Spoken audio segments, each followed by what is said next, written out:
Welcome to the complete tutorial on how to film, edit, and upload a YouTube video from scratch, step by step. Buckle your seatbelts and get ready, because maybe you want to grab a journal to write something. If you're shooting videos on your phone, or if you got your gear with you, gather it up, grab something to drink, because in this video, I am going to be walking you through how to prepare your gear and do your camera settings and shoot a YouTube video that gets views. We're going to talk about thumbnails and doing thumbnail photography and how to edit your thumbnails, how to step-by-step edit your videos, and then upload them on YouTube in the most comprehensive free tutorial on how to create YouTube content online, period. And in between each part of this 4-part mega video, I'm gonna be answering the top questions from the Think Media community about each of these topics. But if we're just meeting, my name is Sean Cannell. I'm the author of YouTube Secrets, and my passion is helping purpose-driven people build their influence with online video. But now it's time to start with part 1 of setting up our gear and filming our YouTube video. So buckle your seatbelts and let's just jump into it. When you're getting started in video, it can be frustrating because there's a lot to learn when it comes to the camera settings and what gear do you need. So in this video, I'm gonna be going through step by step how to create a YouTube video with the gear that I'm using, the exact settings on this Canon M50, but it'll be relevant for any kind of DSLR or mirrorless camera that you're using. And then ultimately how to edit and put it all together coming up.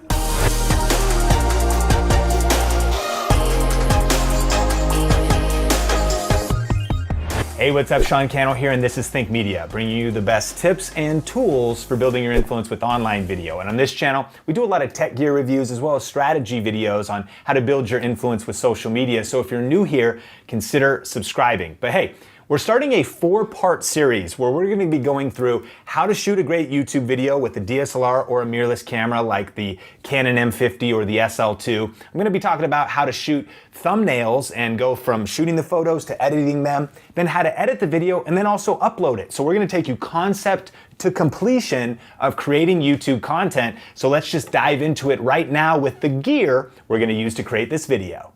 So for the first part, let's get started with the exact gear we're using. And actually, we just put together a brand new guide that you can grab at thinkgearguide.com, where we'll list out everything. I'll link to that in the description. But our main camera for this shoot is the Canon M50. And the reason I love this camera is because at around $600 with the kit lens, it's really the best all-around camera for YouTube in my opinion still. I mean, with the flip screen and the mic input, and we'll talk about some of those things. But in the gear guide, we cover all types of different cameras for different budgets, so definitely check that out. But for the gear we're using, we've got the camera.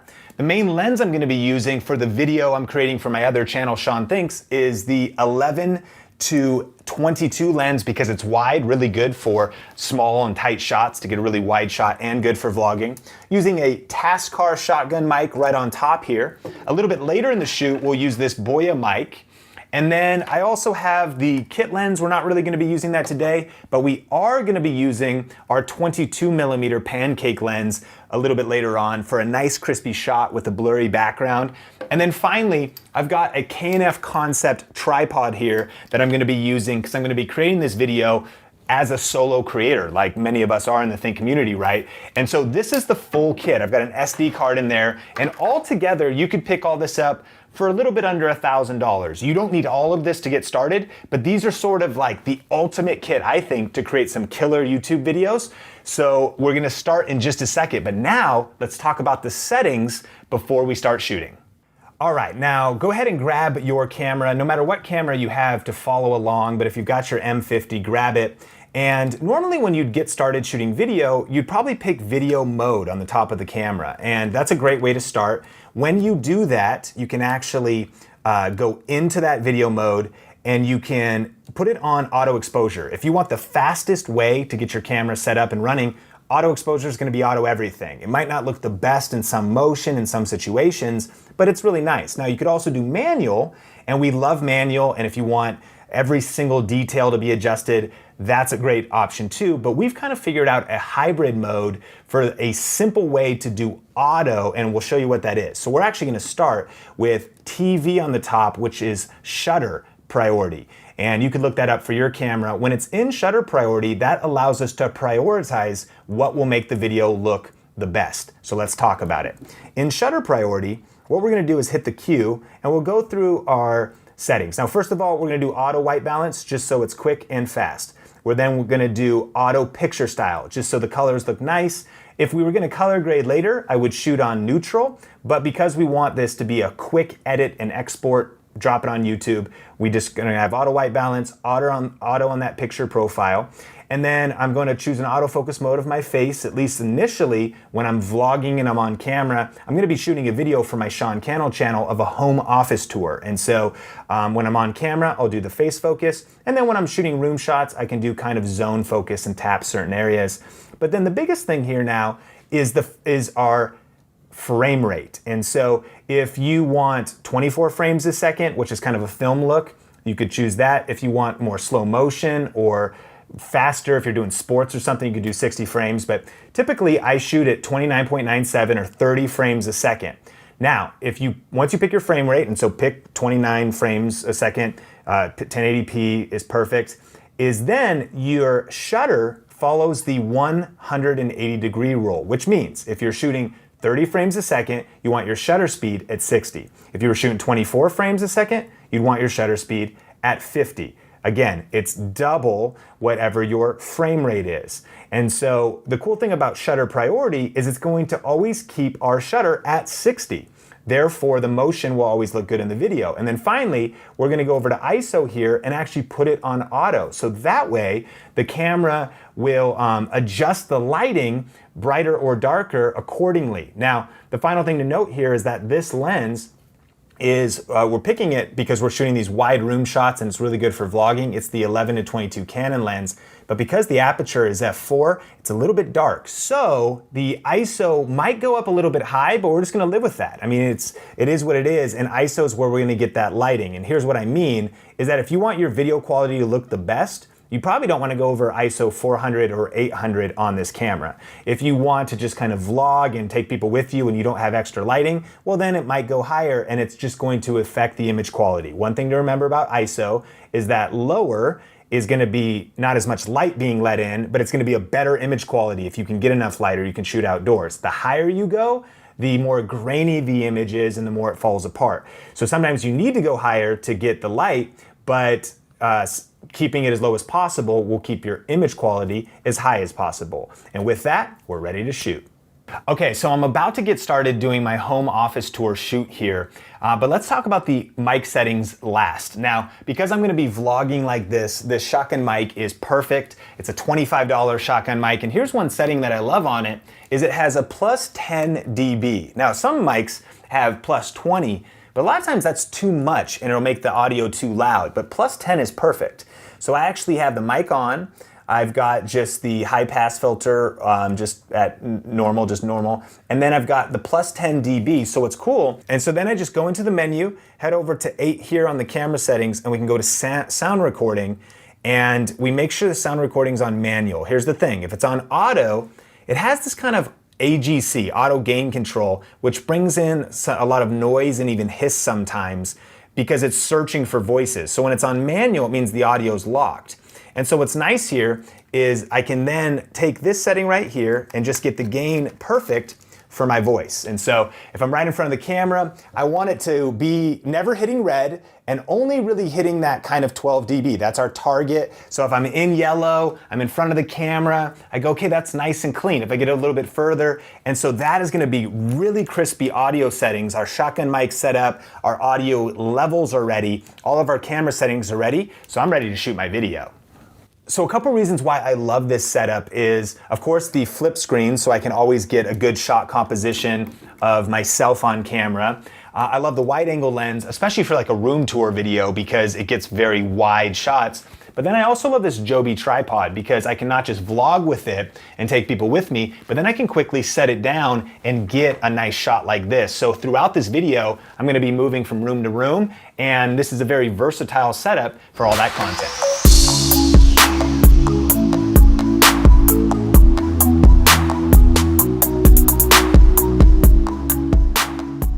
If you're looking for some home office design ideas, you're gonna love this video. My name is Cannell, and I've been a full-time entrepreneur for over 4 years now, freelancing well before that, and working from a home office. So in this video, I'm gonna be breaking down some of my favorite design and inspirational images and various posters and things like that, as well as my charging stations and a couple other cool features that I think will give you some great ideas for your home office. Coming up.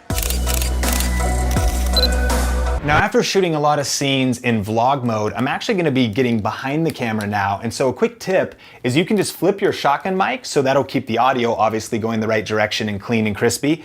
And then I also like to actually use the Joby like this, where I tighten it down and I get an added point of contact. So now the camera can actually be a very steady shot if I want to walk people through the home office, give kind of a tour. I can zoom in. And the one other thing I'm going to do here is switch the focus mode from face focus to zone focus. So now I can just tap on exactly what I want to be in focus, and it's not going to be hunting for faces and potentially having focus issues.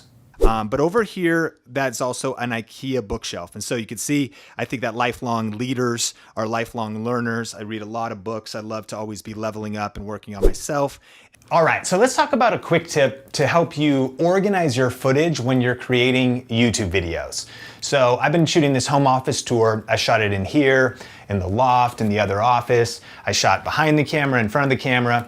But what I'm considering all of that is a term to remember. It's called A-roll. In editing, it's gonna be the base layer of video footage, and the A-roll is typically the person on camera. It's where my audio is, where the main kind of narration is, etc. And then you've probably heard the term B-roll. The reason it's called B-roll is then it's any extra clips that we would layer on top of the A-roll. So maybe while I'm sitting at a chair describing something, I can lay over a clip of the thing I'm describing. And so for the next part of the shoot, now that I've basically finished shooting the A-roll, I actually want to switch lenses. And so the reason I mentioned all the gear at the beginning was so that we can use a different lens, and that is the Pancake 22mm f2.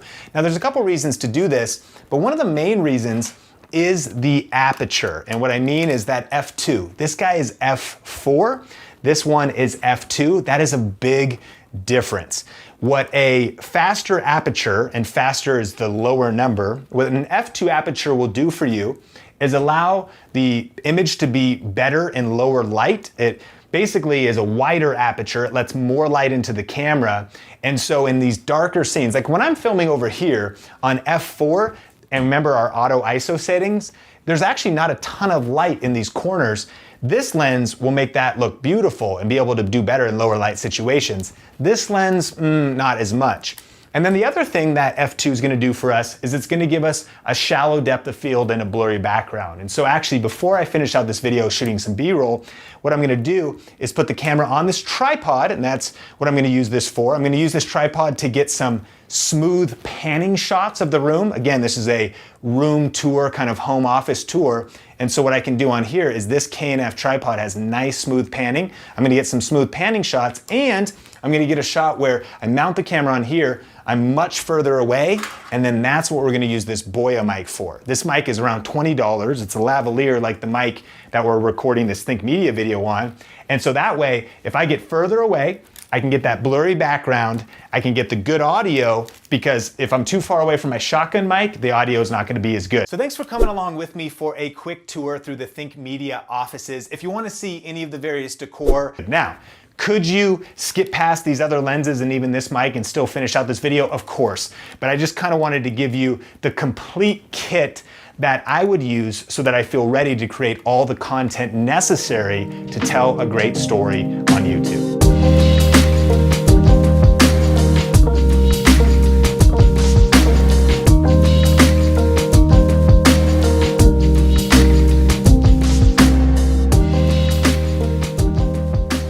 All right, and so I just finished up shooting all of the B-roll clips that I wanted to shoot. Of course, I shot all the A-roll, and so that pretty much covers it. We have the gear, right, the settings. We went and shot all of our clips. But there's one thing we need to do before we get to editing, and that is create the thumbnail. One of the biggest things people miss on YouTube is being like, oh shoot, I'm just gonna pull a clip out of the video for the thumbnail. I recommend actually shooting specific thumbnail photography, and then I've got some tips in Photoshop for editing your thumbnails. So that's part 2 of this video. If you want to watch that, click or tap the YouTube card, or we'll link to the entire series in the description below. In part 3, I'm going to go through how I edit this video, and then in part 4, we'll talk about the best export settings and actually getting it uploaded onto YouTube. So check out the whole series, and remember, you can actually download a complete gear guide with other tutorials, tips for smartphone accessories, not just the Canon M50, but all kinds of different cameras we recommend here at Think Media. Grab that for free at thinkgearguide.com. Now, let's jump into some questions from part 1 in the series from the Think Media community. So Sarah asks, what are some shortcuts to make the filming process quicker and more efficient? I think there's a couple tips that I have, and the first one is outline your videos. You know, prior planning prevents poor performance. Like, the more you plan out your content ahead of time, the better it goes when you're filming it. I think also just having a checklist for your process. And throughout this entire mega video, there's gonna be a mega list of videos and resources in the description below. One of the top videos I have is on my YouTube checklist, where I talk about batching. I try to shoot more than one video at once. I try to shoot 2, 3, 4 in a day. And so I have a couple shirt changes. I've outlined all those videos. I make sure the batteries are charged, all those kinds of tips. And so if you want to learn more about that, Sarah, check out that checklist video in the resource guide.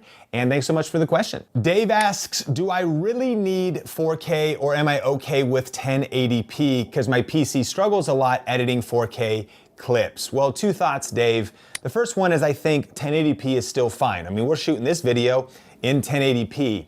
Secondly, new information has come out that going into 2020, here in America, over 50% of homes now have a 4K TV in their home. You know, most of our smartphones have 4K resolution, even though they're a smaller screen. And so 4K is becoming more mainstream. Do I think you need it? No. I agree with you as well. It's harder to edit. It takes up more space on your computer. It can be a hassle. But if you really want to future-proof, then it may be something you either want to invest in now, or at least start thinking about and steering your content and your strategy towards for the future. James asks, can you do a little more on the custom settings for the M50? My first efforts with it were horrible. Well, James, first of all, no matter what camera you're shooting with, if you're watching this video, you got to give yourself patience. Your first videos, they're going to be your worst videos. And yes, we actually have a video where Omar on the Think Media team broke down some deeper custom settings for the M50, so we'll put that in the resource guide. MTech Accessories asks, are you using a Takstar microphone? Yes, for the M50 setup and the shotgun microphone that I talk about in the video we just watched, it is a Takstar, great microphone that won't break the bank. Kath asks, how do you let your voice get heard on this overpopulated platform called YouTube? Great question, and not really the topic of this video, but what I'd recommend is our free YouTube masterclass. It's actually at thinkmasterclass.com, and I actually have a little spot that you can watch about it right now. Are you ready to start or grow your YouTube channel? Do you feel stuck and need help connecting the dots?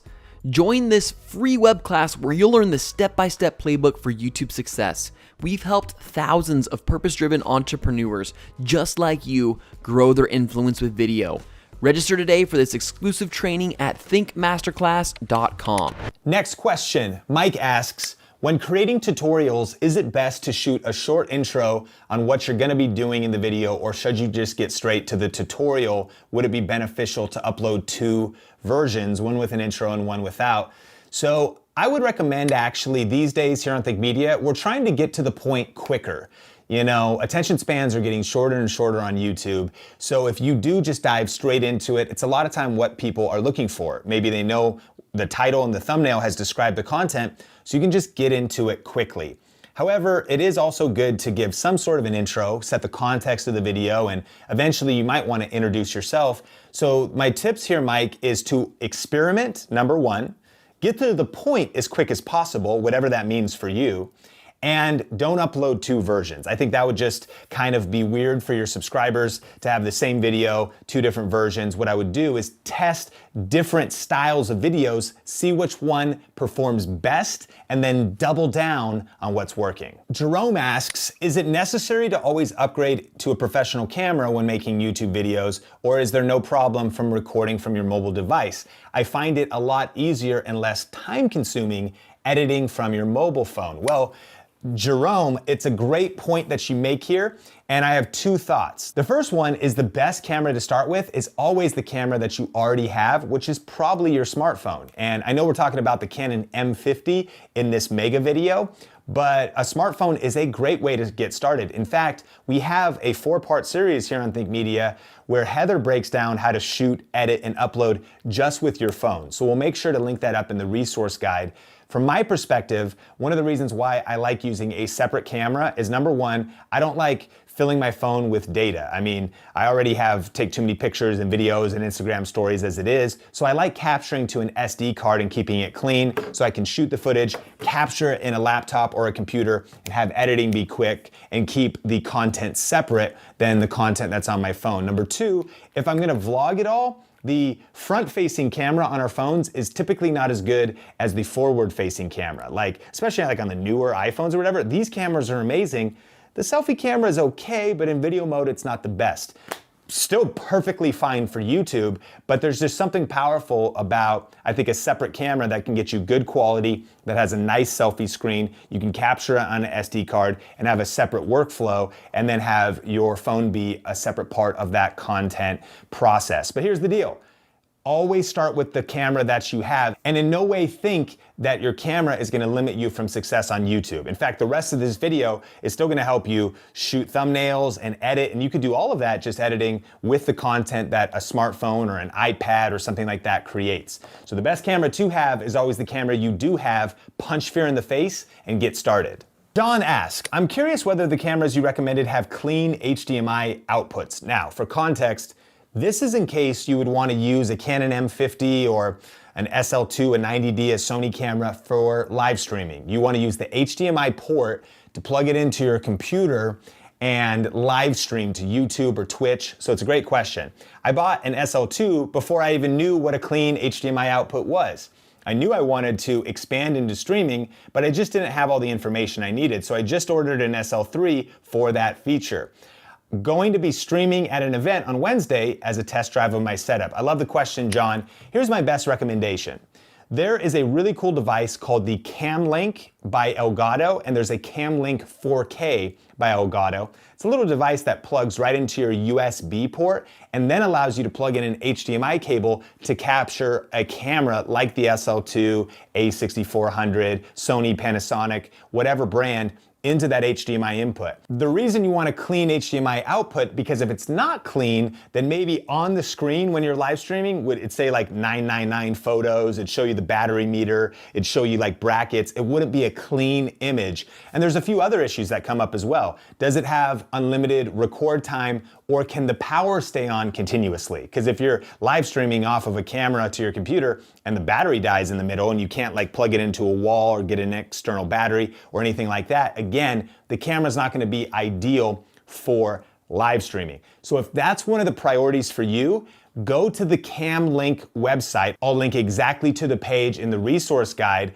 of the CamLink recommended cameras with clean HDMI outputs, and then you can predetermine if your camera will be ideal for streaming. For example, the M50 works, but it actually has some issues if you don't use third-party software. So if live streaming is a priority for you, definitely check out that page first before you invest in a camera. Martin asks, aloha from Honolulu, Hawaii.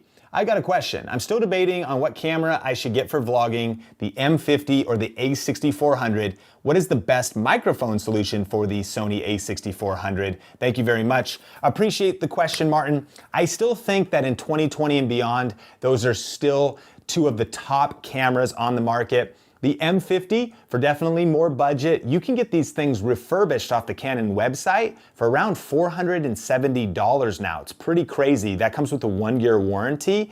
And then the A6400 is just gonna be a bigger investment. I think now The A6100 by Sony is a more accurate comparison feature for feature to the M50, and even that's a little bit more expensive. It basically comes down to this, Martin. When you invest in Sony, you're gonna pay more for the lenses if you get that wide vlogging lens. You're gonna pay more for the body when you're investing in that, but you're also gonna get 4K and be a little bit more future-proofed. I think the M50 is still great. That's why it's the main camera this series is based on. And so definitely check out the resource guide, and we'll link to our main comparison of those two cameras. The decision's up to you. Here's the thing. In both cases, you're going to probably have everything that you want. Unless, of course, you really want to go deep in 4K, then it's definitely going to be Sony that I'd recommend. Okay, we're going to be answering some more questions in just a second after part 2 in the series, which is all about thumbnails. But if you're getting value so far, smash the like button. And now, in this next section of the mega video, we're going to talk all about shooting thumbnails from a photography standpoint and then editing them step by step in Adobe Photoshop. So let's just jump right into it. When it comes to getting views and growing your YouTube channel, thumbnails are a huge deal. So in this video, I'm gonna be sharing a few tips from my thumbnail process, and we're gonna be covering the actual photography of shooting the thumbnails. Now we're gonna take them over to Photoshop and just go through some basics about making your thumbnails pop more so people click on them so you can get more views on your videos. All of that's coming up right now.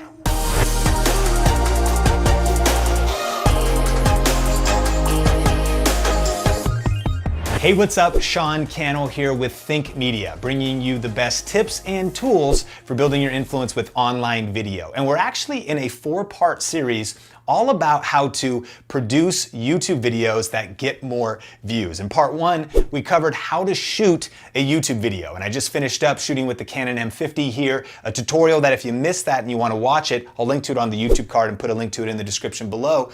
And really it's something you can follow along with any DSLR or mirrorless camera. But before we get to editing, which will be part 3, we need to create our thumbnail. And the reason we have a dedicated video just for thumbnails is because it's that big of a deal. Now, one of the biggest mistakes people make, I think, is they forget to actually shoot intentional thumbnails. Have you ever done that before? Let me know in the comments. You like finish up editing and then you go, oh shoot, what should the thumbnail be? And you look for a screenshot. I recommend shooting intentional photos that you think about, what are my emotions on my face? What am I doing in the image? What would people want to click on? And so let's just dive into it right now. All right, now I should mention that if you want to watch the final video from this tutorial series, it's over on my Sean Cannell channel. And what it's all about is a home office walkthrough with some home office decor ideas. And so what I want in the thumbnail is some way to show that off. And so what is cool about if you're shooting thumbnails by yourself, I recommend having a tripod and using the camera timer. And maybe you put yourself in front of like a simple background or whatnot and start the timer. You could also use the app. So if you use your phone, you can fire off photos from your camera in case you're creating as a solo creator and you need to go shoot your own thumbnails. In this case, I'm gonna put this in kind of a selfie mode. So I've got my Joby 3K on here, and we are actually gonna set this in aperture priority, which is gonna focus on the aperture. That's gonna be at as low as it can go, f4, because the 10-22 lens, that's as low as it can go. And then on top of that, we're just gonna pretty much do ISO auto because that'll get the lighting perfect. And I'm going to go to the Q here, go to the timer, and just put it on the selfie timer, 2 seconds. You know, 10 would be fine, but that's a long time to wait. So it's nice that the M50 has this 2-second timer. And then I'm going to, with the flip screen here, be able to compose the shot. And so as it is a home office tour, I'm going to be thinking about where am I looking? I want to make sure I'm looking at the lens, not the selfie screen. Or maybe I want to look to the left or the right. So when it comes to thumbnails, one of the biggest things I think about is emotion. A couple tips on thumbnails.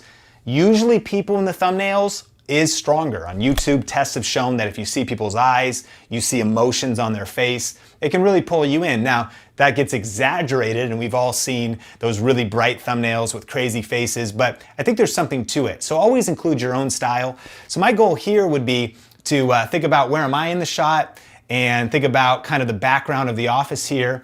And then all I gotta do to start firing off some photos is do that 2-second timer. It's got the crispy photo on there. Now, another tip here is shoot multiple photos. For big videos that are very important to us, sometimes we even shoot photos in different places. Like maybe I want to shoot one out there or here. I think this is going to be perfect for this particular scene. Additionally, if you want to keep things simple, just having your camera set to a JPEG image, which is your most basic type of image, is fine. And basically you're going to be able to use the photo right out of the camera. Sure, you can make some edits to it. But because I've got the Adobe Creative Cloud, which I highly recommend as you evolve in your journey, I use Lightroom, Photoshop, Adobe Audition for audio, and Adobe Premiere for video editing, and then After Effects if needed for motion graphics, but I usually don't take it that far. And so all of that comes in the Adobe Creative Cloud. If you actually want to do a trial, I'll throw a link to it in the description below. You can, I think, try it out free for a few days. And what's cool about that though is I want to make sure I shoot in RAW, and that way if the image is too dark or I want to change the white balance, it just gives me a lot more flexibility later. So that's another setting I have it on. I'm actually shooting large JPEGs and I'm shooting RAW as well. So it says that's the large JPEG right there. And then you've also got RAW. This new one is actually a Canon Creative RAW. That'd be good too if you've got your Lightroom or your Photoshop updated. Again, to keep it simple, don't even worry about this. But if you want the best, quality possible, I've got it to RAW. So now let me shoot a couple different versions. I'd like to probably shoot 6 to 12 photos because you can always delete them. But once you're sitting down later to edit and you're like, it's dark out and the light's all gone and you're like, crap, I don't really have any good options. I've never regretted overshooting. So let's get a couple more right now.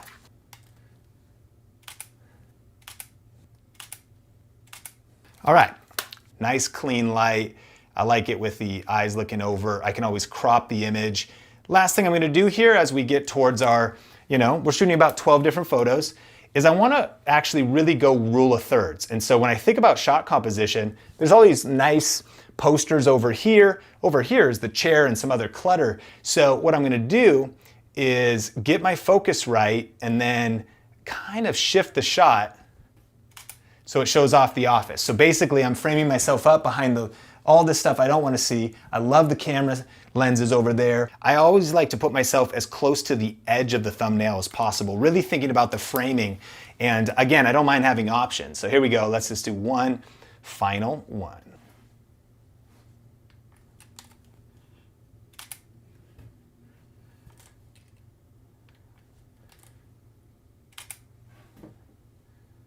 Okay, so we shot our thumbnails on the M50, so now let's pop the SD card out and capture those files. Okay, now that our files are captured, let's look through our options and then we'll pull them into Photoshop. And so here's the full shoot. I can open these up and then kind of click through. That one's a little bit out of focus, and that's why it's nice to shoot multiple, right? You have different options that you can go through to look for the one that you ultimately want to use. I really like this one. I kind of would crop it right through here, so maybe we'll go with that, but let's look through these other ones. And remember, by having lots of thumbnail options, you can potentially get like that perfect emotion or facial expression that you want. I really like the eyes looking because it directs attention to maybe some words that we can put on here. So let's go with this one. It's 8828. This raw file, drag this over here to Photoshop. And perfect, loving this photo. And now I've got camera raw settings, which again, when you shoot in raw, you're gonna be able to have more kind of micro adjustments to maybe, I actually kind of want the background to be a little bit darker because it's all about emphasizing, me for a thumbnail. The face really matters. Eyes matter. If you can include the eyes, have those, there's just been studies done that have shown that eyes and human faces perform really well in thumbnails. So this photo is looking pretty great right as is. And of course we could do a lot of adjustments and things to it, but I think we're pretty good to go with it the way it is. So what I'm gonna do is actually press Control J. I'm using a PC that duplicates the layer. And so that I can change our canvas size. And this is gonna allow me to go to the exact thumbnail size of a 1080 thumbnail. And so 1920 by 1080 is the resolution. If I click over here, I'm gonna hold Shift to maintain the resolution while I do this, or maintain so the image doesn't get stretched weird. Control plus to zoom in, and this gives me the ability to sort of adjust the image inside of the frame that will go on YouTube. And kind of got those cameras behind me. I don't know if anyone would notice what those are, so those might those lenses might be unnecessary. The main thing people are gonna maybe see is this kind of cool light.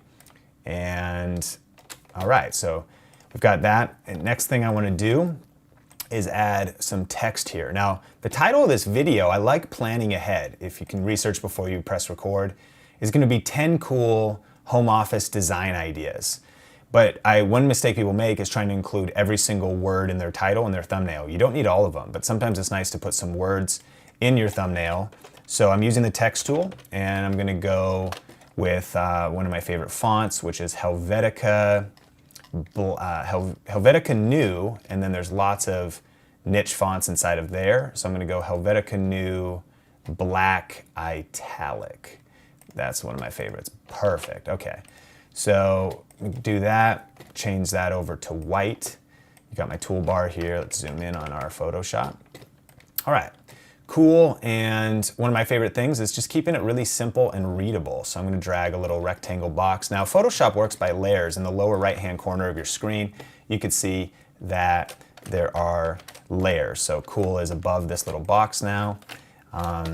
And I think what we'll go for is if I go cool, I can stretch this up. I can make this larger, really easy. I'm always holding shift to preserve the, to make sure that everything doesn't get stretched weird. One of the big mistakes people can make is skewing their image, like stretching a face wrong or something can look really, really ugly. So we're gonna go cool and put this kind of above. Because the way the image is looking, I'm gonna fit sort of my text right up here. Now I'm gonna press Control J, that duplicates the layer. So I was selected the layer cool over here, now it's cool copy, and so I can change the word to office. So go office, stretch this out, cool, office. Now for some contrast, I'm going to make office black, and so it stands out a little bit more between the cool. Put my control bracket left or right to make the layer go higher or lower. The other way you could do that is you can just drag layers over here above and below your word. So there's the office word, there's the white rectangle below it. I can tilt that, grabbing the edge of it, rotate it a little, shrink down my the box around it. Perfect, cool office. And then finally, we'll go ideas. So same thing, right? The full video title in this case is gonna be 10 home office design ideas, but you don't need to repeat every single word. So it's just, what is the main thing people are looking for? They're looking for home office stuff. Duplicated my white box. I'm gonna switch it back to black now. I think I did that accidentally twice, so let me delete one of those layers. Control bracket to lower that layer down. Delete one of those extra rectangles, perfect. So now ideas is got some emphasis, and you know, your style, I encourage you, of course, to always have your own style, and not that my style is right or wrong, but one priority that I have is clarity. Like I really believe online that if you confuse, you lose. And so I want, I like simple fonts, I like readable fonts. Sometimes if things get kind of more too cursive, too Comic Sans, they just are hard to read. And so I like clarity over being clever or being kind of even cool, right? So just nice and simple, right? So we've got cool home office ideas. I still got my layer here if I want to move me a little bit over here, whatever. I'm looking right at the ideas, and beyond that, we're pretty much done, but there's a few things that I also like to do. I do realize that, think about your thumbnail when it's online, sometimes the title is over top, so if you can move text away from the edges, that helps. Also avoid putting text in the lower right-hand corner, because that's where the time code is on YouTube, right? Just thinking through those best practices.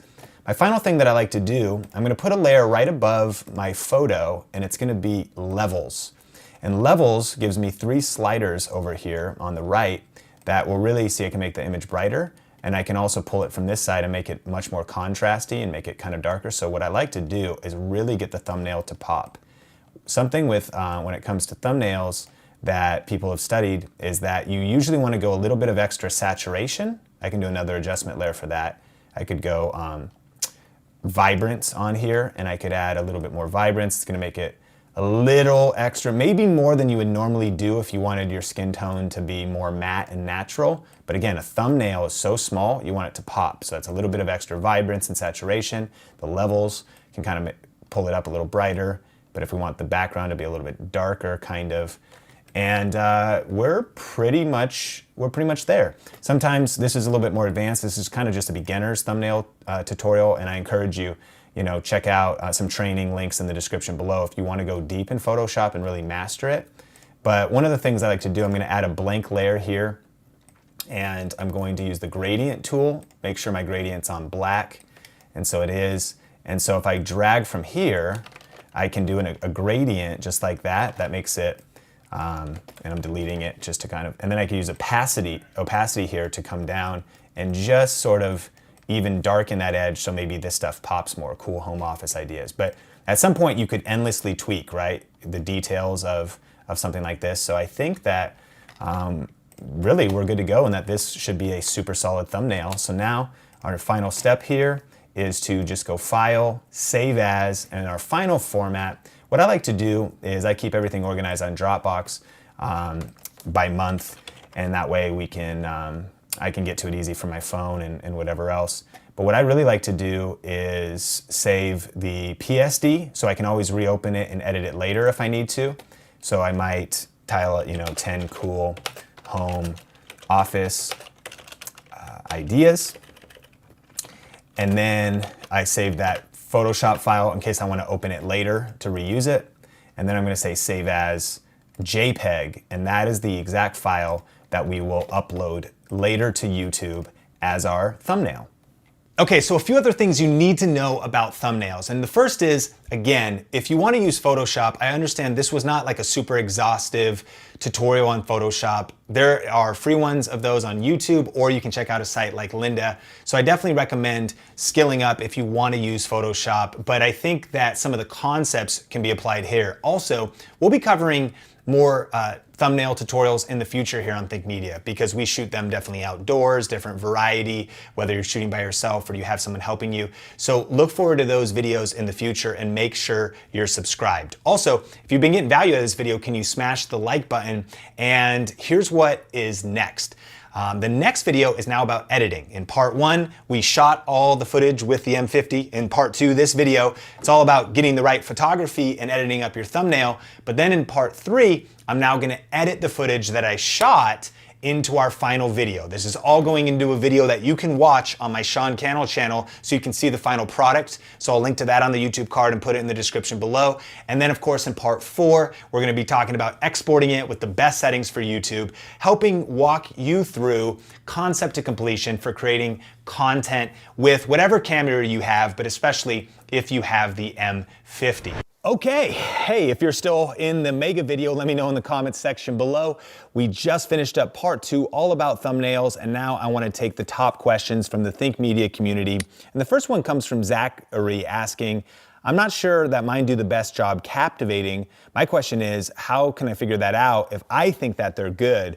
And you're right, Zachary. Sometimes we need to get feedback when it comes to our thumbnails. And so a couple tips. I actually like to design at least 2 thumbnails for each video, if possible, like 2 options, and then share those on social media. So a lot of times I'll post on Twitter thumbnail 1 or 2, and if you're followed by 10 people or 100 people, or maybe you have more people on Instagram, just ask people which one they would click on first or which one stands out better. And that can help you narrow down what people would actually click on. Because when we're just creating content by ourselves, it's hard to get feedback. My friend Jeremy also has a thumbnail Facebook group, and every week he says, hey, post your thumbnails where people can give each other feedback on thumbnails. So I'll make sure all of this stuff is in the resource guide that I put in the description below. And other than that, I think keep testing and try to get as much feedback as possible from your audience.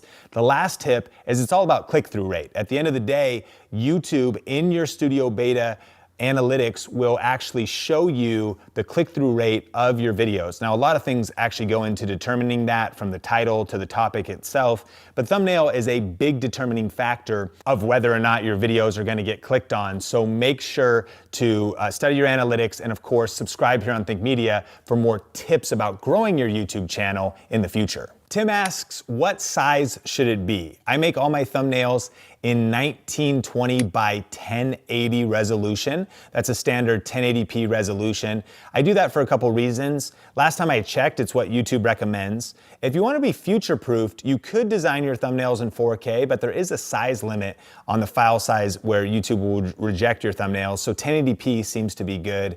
And I also don't like to do smaller than that. A lot of people will do like a 720 resolution, but I want to be as future-proofed as possible and use those same files to share on Twitter, to share on Facebook, to keep archived on my computer so I can use them later and have them in their highest quality possible. So 1920 by 1080 resolution. Daniel asks, how do you determine the right style and thumbnail for your videos and channel? It's a great question. I think a couple things come into play. Number one, what is your preferred branding? You know what I mean? Like if you think about it, a lot of times people just copy other people on YouTube and they're just influenced by their style.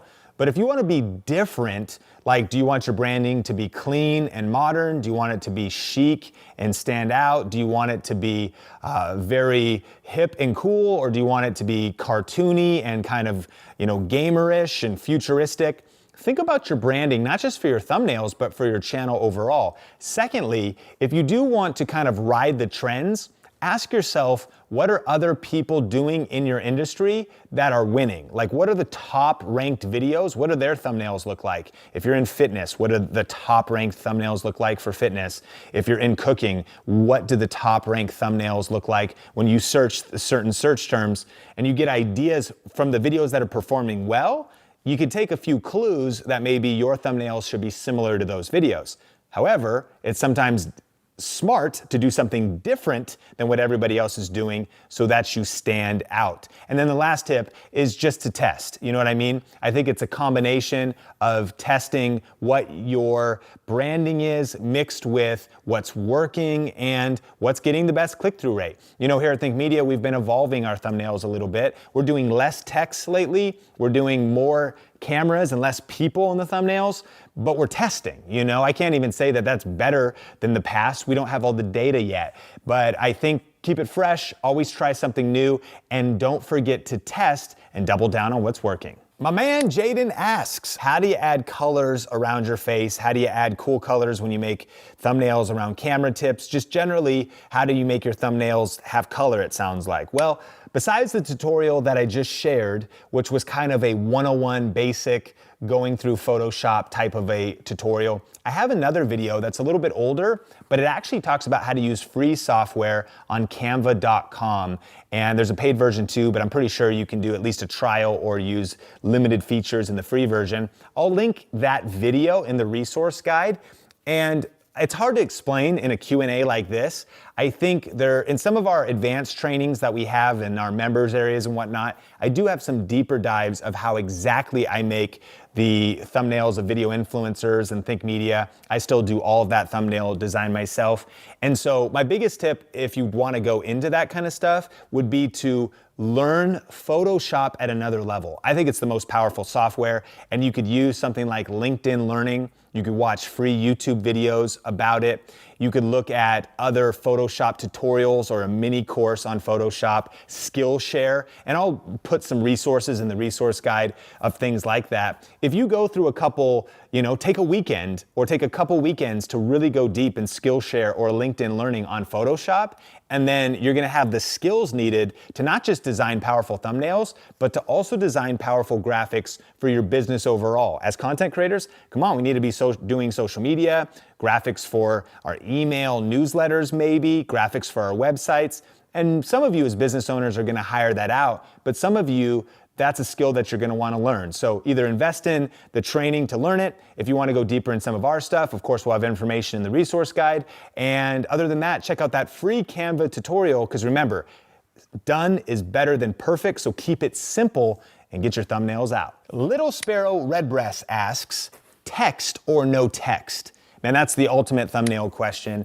And I'd say a couple things. First of all, in my opinion, design aesthetics matter. So if you are using text or not, don't use too much text. Don't pack the thumbnail so that it's unreadable. Don't use fonts that are hard to read or confusing or that just disappear on the background. Don't restate your title in text on your thumbnail. But if you are gonna use text, use as few words as possible. I like to use under 5 if possible, if not just 1, 2, or 3, like some kind of a emphasized type of a thing. And then I will also say that lately I've been trying to use no text. Of course, you can look at someone like a Peter McKinnon, who's like famous for these beautiful thumbnails, no text, and he uses his title to tell the story. Alternatively, you need to study your niche because again, look at the top performing videos in your particular channel topic. Sometimes text is very important because if you're doing a tutorial or a workout or a cooking video,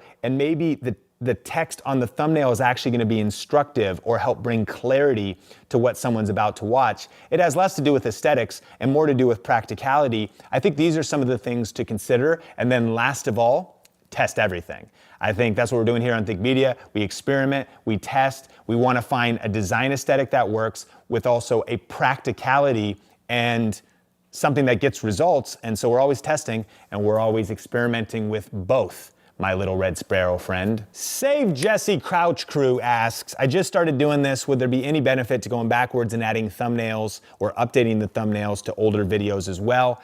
I do think there's benefit to this. When I was partway into my journey at Think Media, I had some early videos that were pretty good content, and the thumbnails, I just didn't put any energy into them at all. So once my design skills up-leveled a bit and I wanted to kind of refresh the videos, I took like a Saturday morning and I just went back and I updated my best videos. I didn't do my whole library. I think that might be wasted energy, but there was a few that I wanted to not only update, but then I re-promoted them because then I had a new thumbnail, which gave me a new graphic to share on Facebook, to share on Twitter and say, hey, go check out this video. Video might've been 2, 3 years old, but now it kind of had a fresh look to it with the new thumbnail. And that also gives it a chance to rank and perform more in the future because thumbnails are a big deal. If you can get people to click and watch your videos and increase that click-through rate and that average view duration and all of those important YouTube metrics in 2020 and beyond, it can be a game changer for your YouTube channel. So Ben asks, letting go of perfectionism is the hardest part for me.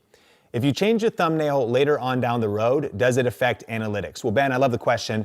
First of all, I can totally relate. I mean, there are some days, some nights where I spend probably way too much time over analyzing my thumbnails. I keep tweaking them, I keep testing them, I change them, I lay in bed and I think, I wonder if I should have done it a different color or if the logo should have been bigger. And then I sometimes will get up and change it more. At some point, Ben, you have to just let it go. Frozen 2, I don't think that song's in the movie. Let it go and release it to the world. Just put it out there. Now, is there benefit to changing the thumbnail down the road? There can be. And there's two things here. Number one, it won't affect your analytics or it won't affect the algorithm.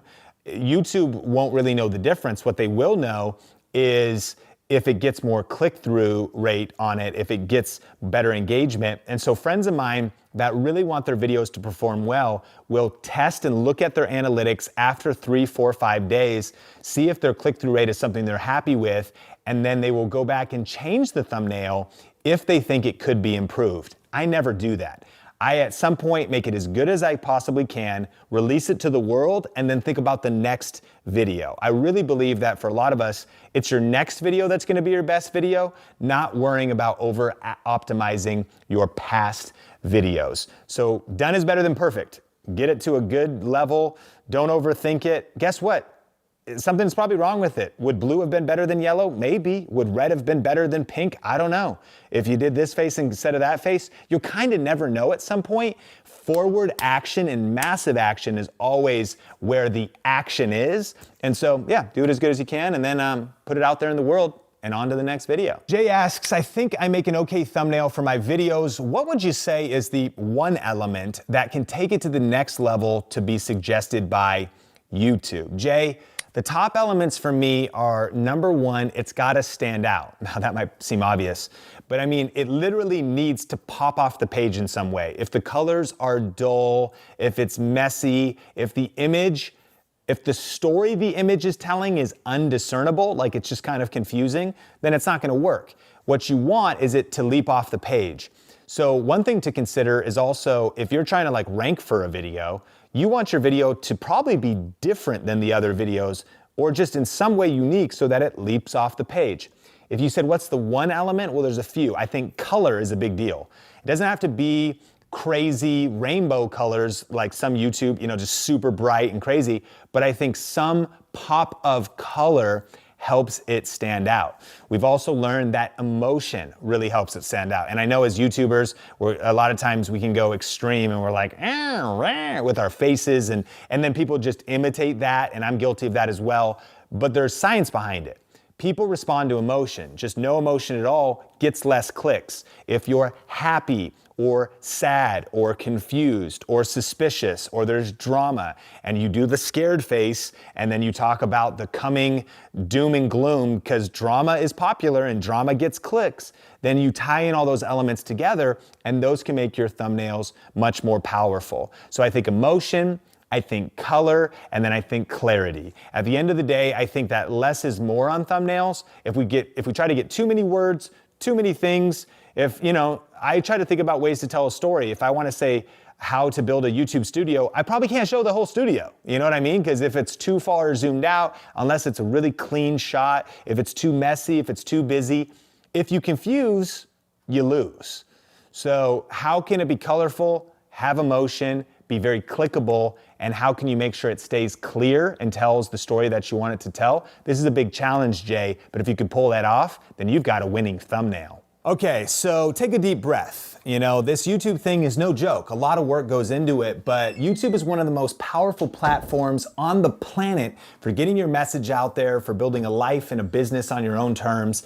And so learning this process and mastering shooting videos and creating content is a big deal. And so now we're gonna be going into the third part of the series, which is all about editing, right? We've shot our video, we've shot the photography for our thumbnails, we've planned all that out, and now we're ready to take all of our footage, we're gonna capture it on the computer, drop it in Adobe Premiere, and edit. And here's the thing, if you have some kind of a different video editing software, I think that you're still gonna get a lot of insights out of the editing psychology, as well as if you wanna use Adobe, that's what I use. I use the Adobe Creative Cloud, I use Photoshop and Adobe Premiere and Adobe Audition for audio, all under one roof, Lightroom for editing photos that I use for social media, and that's what our whole team uses as well. We buy different seats, and that way we're all able to be on the same software. And so we'll include links to all that kind of stuff in the resource guide, but now it's time to get into the third part of the series all about editing, so let's just jump right into it. So if you want to level up your content, editing is one of the best ways to do it. And in this video, I'm going to be going through a beginner tutorial on Adobe Premiere about how to edit a YouTube video. I'm also going to be sharing a few tips from my workflow and even some advanced insights. So let's just dive into it right now.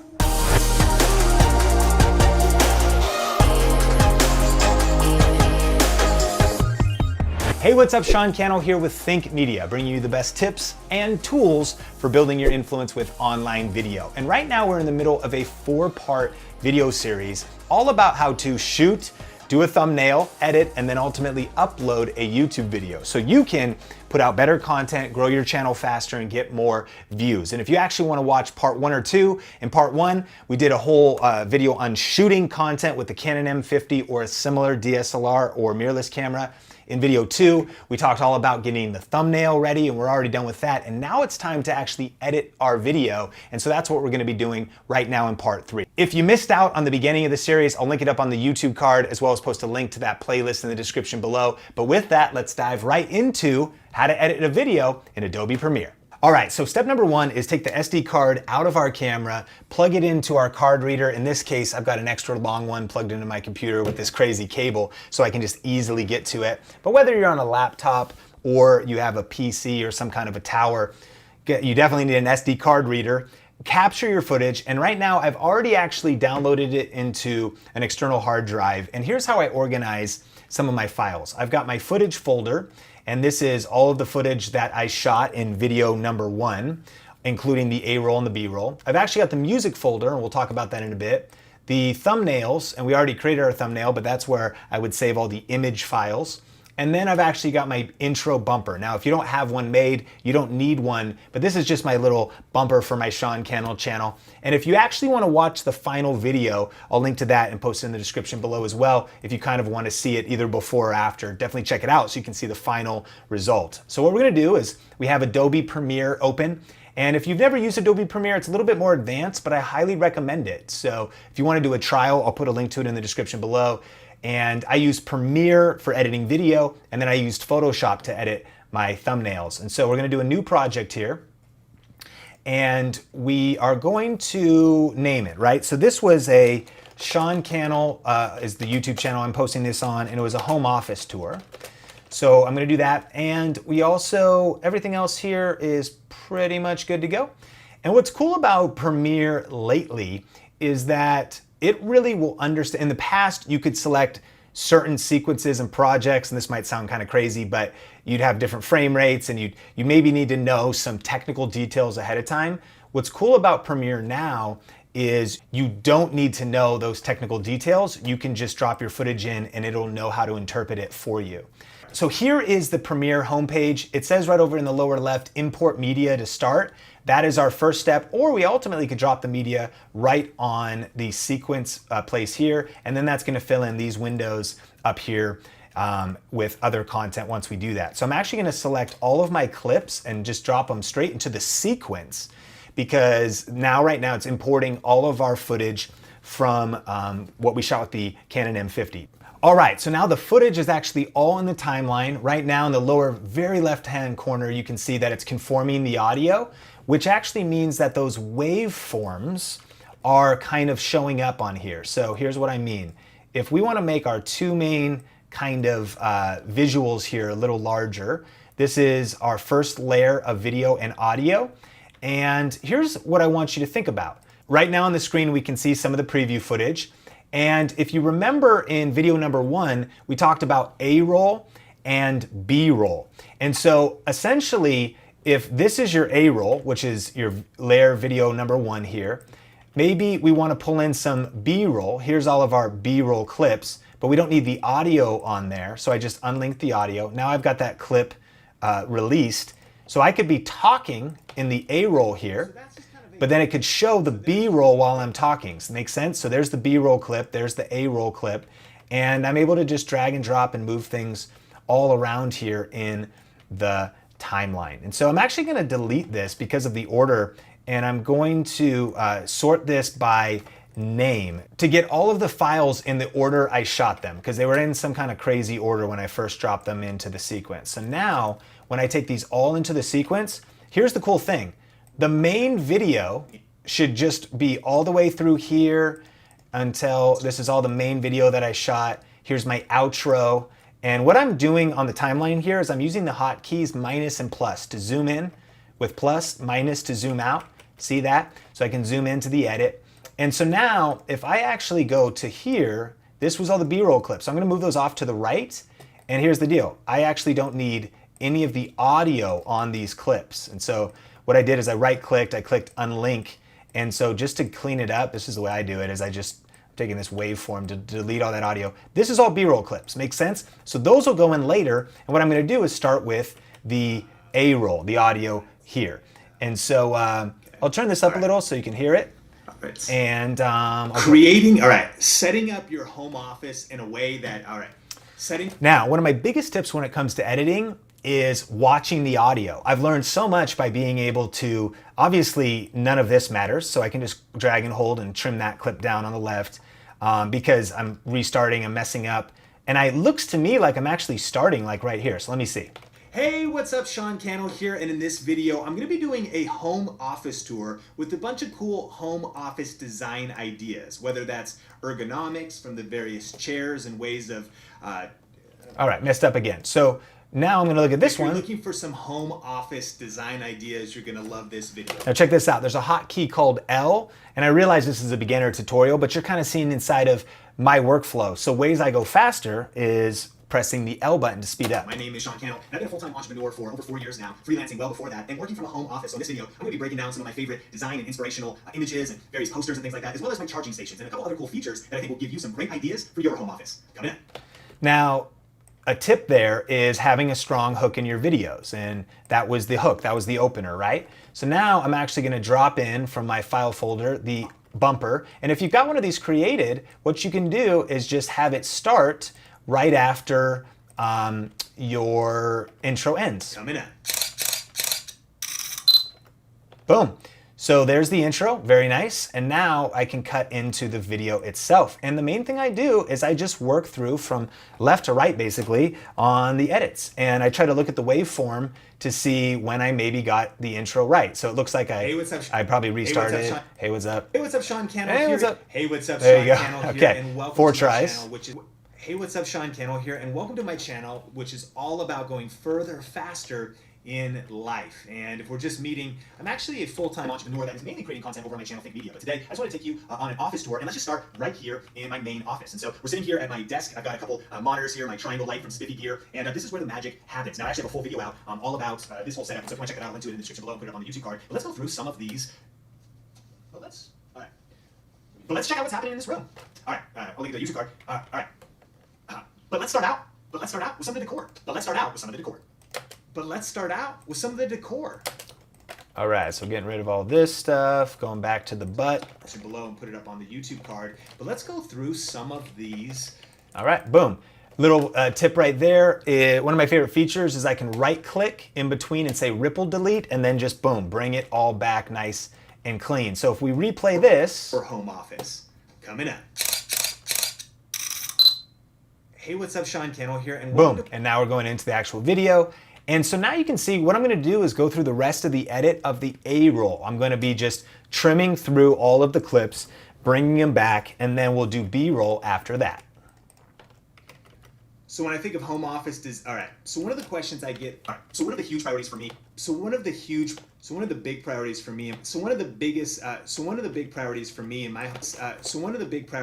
in my home office is inspiration. I love inspiring quotes, motivational messages, and I get a lot of questions about these kind of like posters and things. And so these are actually from startupvitamins.com. I'll link to those guys in the description if you want to check them out. And so kind of got that decor up there, installed some shelves and have some other kind of inspirational images or something hanging out there. And also as well, kind of different pieces from places like 6. But also pieces from Upmonk. And over here we got one, slow and steady wins. And so I'll give you comments. What kind of stuff you your walls? It's kind of involving my setup up there as well as motivational throughout my entire office. Here at home. Another big theme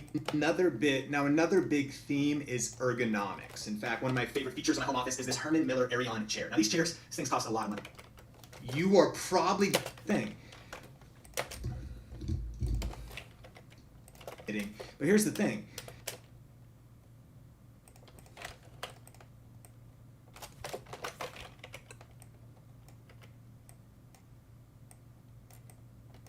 You're probably going to be working a lot. Like I've been using this but here's the thing. You're probably going to be working a lot. Like I've been using this chair for years now, and the thing is indestructible, and it has micro adjustments. You can adjust the arm height, every little detail, so that you can keep your posture right, your health right. I've also got an ergonomic keyboard over here, old school man. You remember that? I got the old Microsoft mouse, but even like an ergonomic keyboard, and installing this tray under my desk. I ordered this on Amazon, screwed it into the bottom of this IKEA desk, and that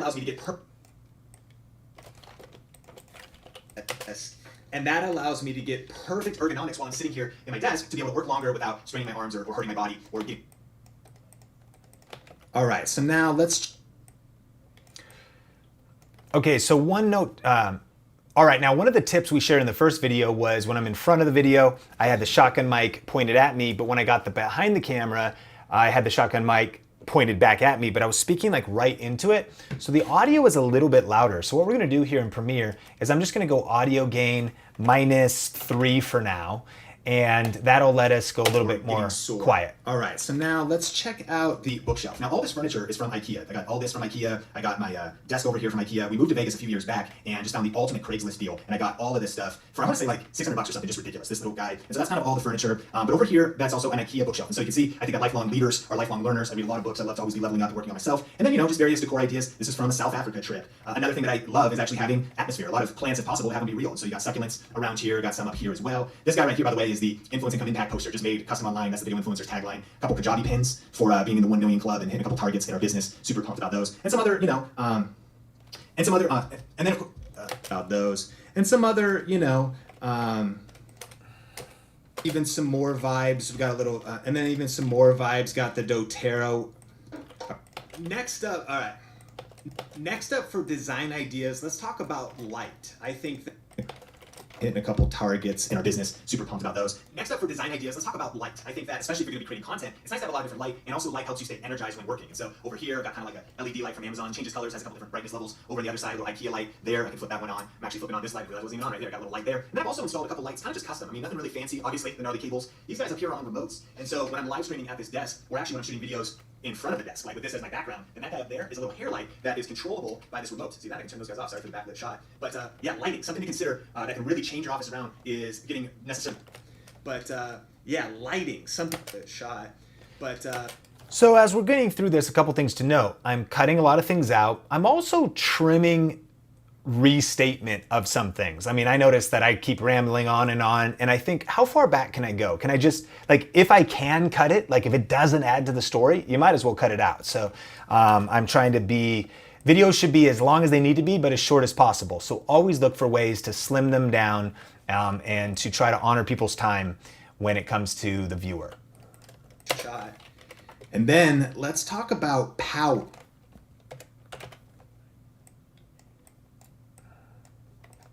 Shot. And then let's talk about power. Shot. And then let's talk about power. Now I actually am a power. Now for the modern entrepreneur, content creator, let's talk. Now another cool idea is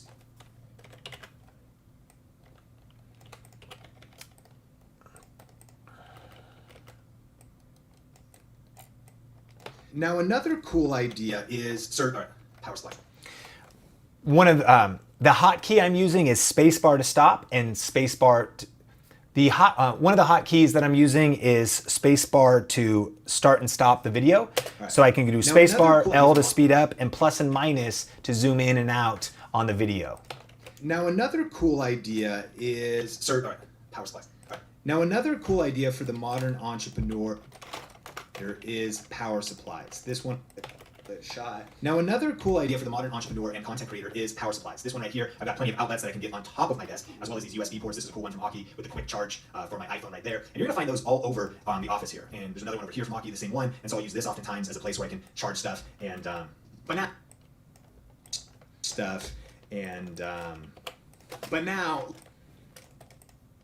But now, let's look at a couple other cool areas that I love about this office here. And the first one is, of course, but now, let's check out a few other areas. A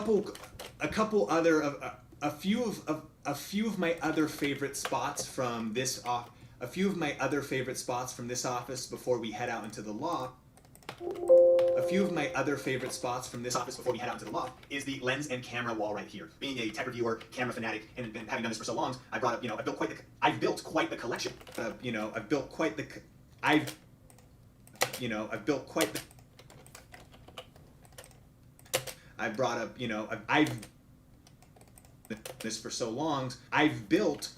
the collection of cameras and lenses, and so those all stay organized there. And then I'm also all about the organization over here, this little place where we've got a couple Peak Design bags that we'll travel out with, throw gear in these little guys. These are perfect little satchels for a camera and a lens or two. I always like to collect all of the badges from the lenses I go to. My gosh, mayhem. But put some headphones up here. I love these things. Headphone hooks like this, just kind of a cool home office idea. And I like collecting these, thinking through, being able to look through at the end of the year all the different events and conferences I either spoke at or attended or that we worked for Think Media. One other cool thing I want you to see is this headphone. Another cool organization idea is headphone hooks. I installed this guy right in here, just screwed it into the wood desk. And I've got kind of my in-ears that I use for live streaming on there, but you could put any piece of headphones. Think Media. Another cool organization idea is headphone hooks. I installed this guy right here, just screwed it into the wood desk. And I've got kind of my in-ears that I use for live streaming on there, but you could put any piece of headphones. Those are also headphone hooks as well on the wall, and that's how I'm able to make that little station over there. All right. Now, one other thought before we head into the other room, and that is this. All right. So now, in just a second, I've got a bunch of other cool things to share with you in the loft, people to make that little station over there. So now, in just a second, I've got a bunch of other cool things to share with you in the loft and the other office. But if you're loving this so far, you smash like and just put thoughts about how the atmosphere of the office and that's me. And that's things like living plants, possible, living things, always like 90 seconds from Trader Joe's. Switch that. They're usually like $6, 7. So I switch out time to press light again. Don't wait for the next action. My goodness, what beauty! What do you focus? It's a nice one.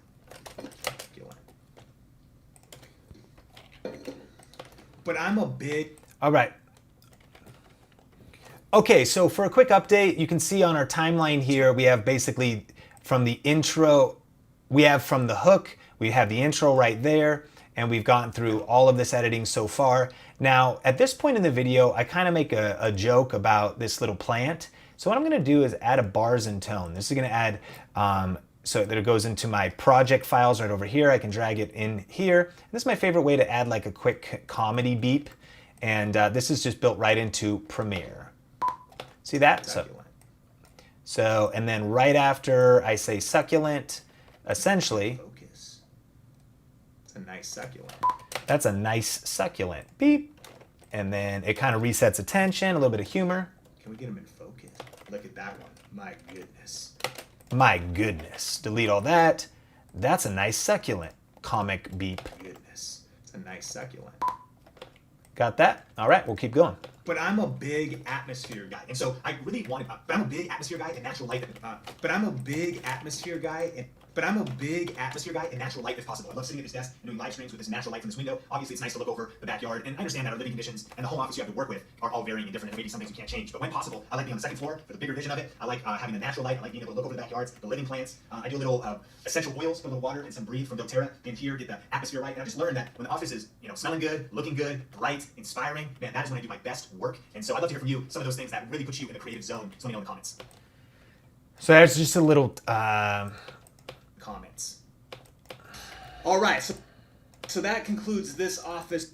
The comments. All right, so that concludes this office. But now let's head out to the loft. And so this is kind of just a home bedroom here. We're on the second story, and it's just a very expansive loft up here that we love to use over here. Of course, to head out into the. Okay, so that concludes the main.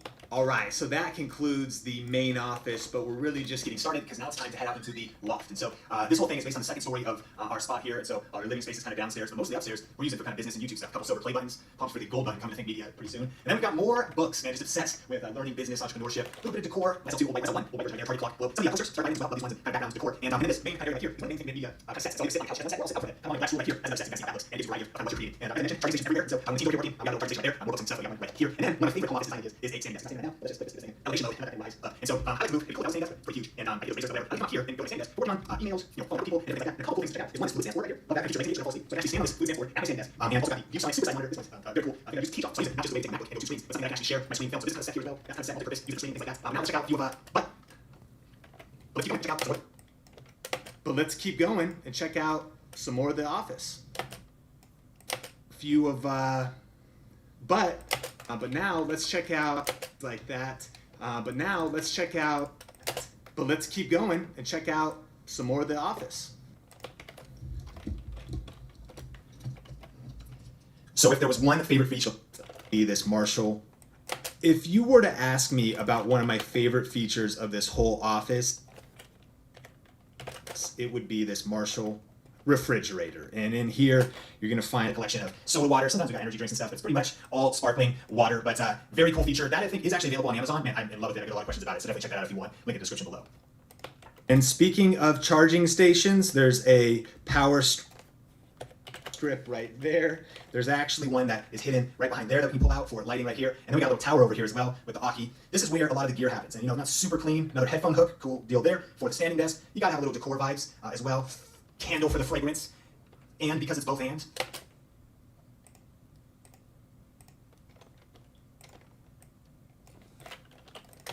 And, but then over here it's all about the wire. All right.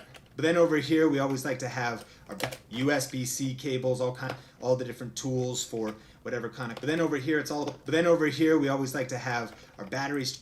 Batteries charged up, power banks, USB-C cables, all kinds of different cables, all the different tools for whatever kind of content we need to create. And then over here, man, this is a work in progress. Not super proud of this, but just trying to stay as organized as possible. Whether that's gear to review, gear we have reviewed, different microphones. This is kind of the tech that is on deck right here. Just different stuff that we want to cover. We haven't shot videos about yet over on Big Media. And then, it takes us over here a little decor. Got that.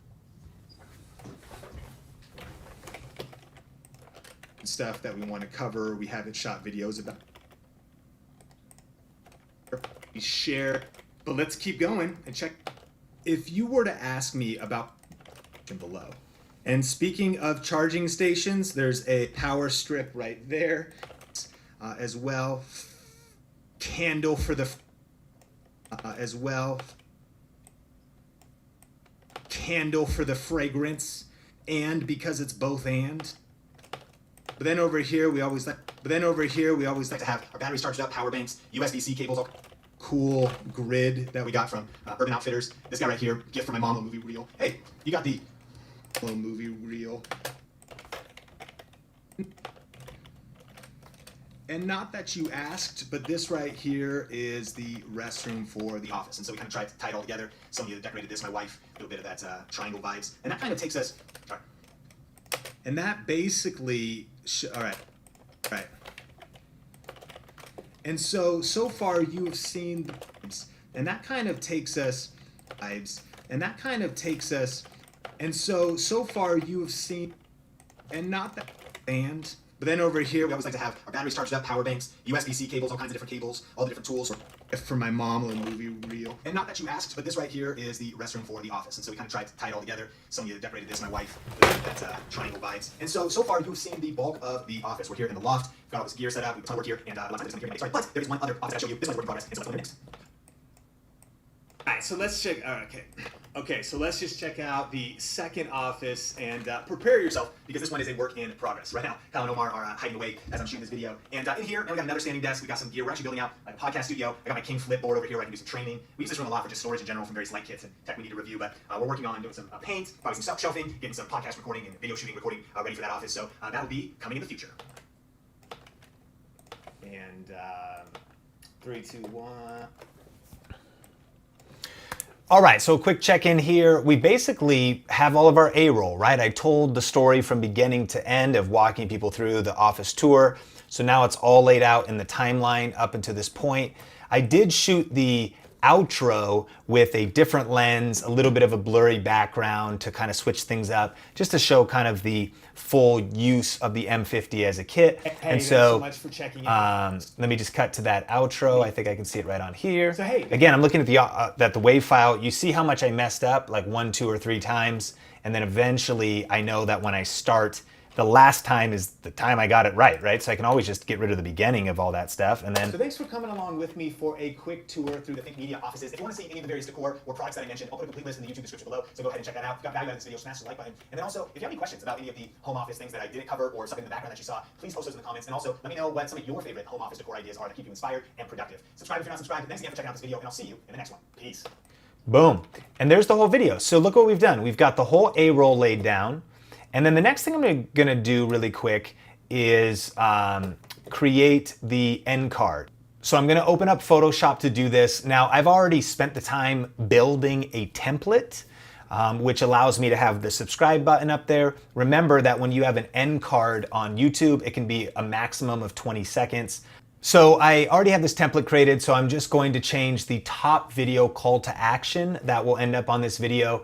I'm gonna give a link to maybe a different video I've done. So how to make money on YouTube, great. And then watch another video, that one will be recommended by them. So all I have to do here is go save as. I'm gonna drop JPEG on that guy and throw it in a most recent file, how to make money on YouTube.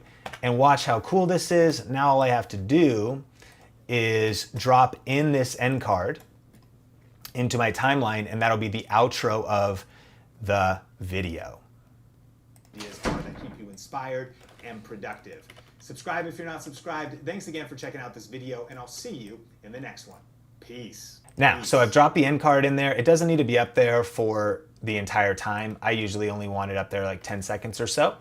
And so now I actually want to do music next. So there's a lot of different options for music. I actually have a video here on Think Media with some of the best free options. So if you want to watch that, click or tap the YouTube card, or I'll put it in the description below. But if there was one site that I feel like is the best all around for most YouTube creators, it's Epidemic Music. And they just have good pricing. It's very affordable if your channel's not very large. If you have a large channel, it's still affordable, but of course you can afford it as you start making more money. And so I already pulled up, as we saw in the beginning, the music folder. And so this is some of the songs I already looked up on Epidemic Music. And so one of the reasons why I love Epidemic is because you can really get clear on what music you want fast by just doing something like this. Maybe you say, okay, the mood I want is hopeful. The movement of it, like the pacing, busy, frantic, no, I kind of just want it to be smooth. And then the genre is electronic and dance. I want like beats. So then what it does is it only is showing you hopeful, smooth, electronica and dance. So we have old school hip hop, beats, disco. You can see the tempo, the beats per minute. You can actually see that as hopeful and smooth here, the energy level. Just Epidemic gives you so many details. So I spent some time picking out some good music. Okay, so for the outro, I want that end song to like drop heavy. So I have this song that actually has some lyrics in it. And that is copyright free though, because it's off of a site. Once you're paying for it, you're all good to go. So now when I'm also editing music, I like to do something similar. Remember how we were looking at the waveform? I can see where the drops are based on the waveform visually, right? And I've been doing this for a while, so you kind of get used to it, but. Ain't trying late, no time to waste. So that's the build.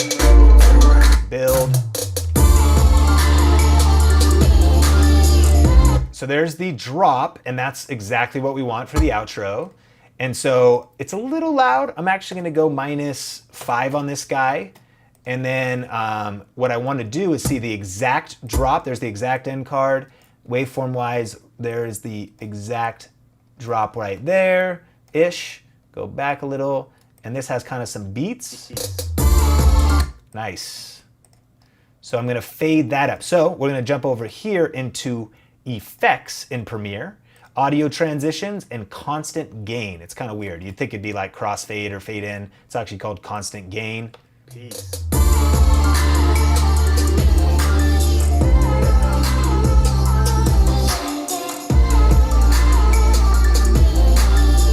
So I'm letting the song complete, so I'll finish the end card there.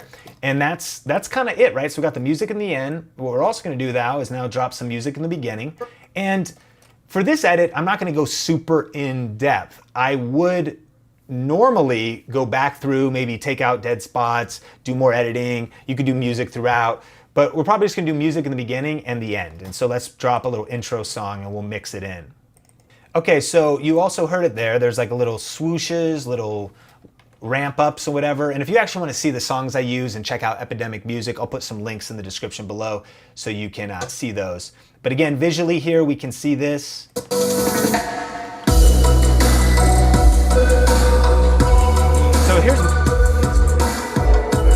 So my opinion is work backwards from the drop. And so if we want the drop right when the logo hits, I'm gonna go -5 again because it's coming in a little strong. Then I can just pull this out backwards, make sense? And then what I'll do is I'm gonna do a little cut there, right click, audio gain.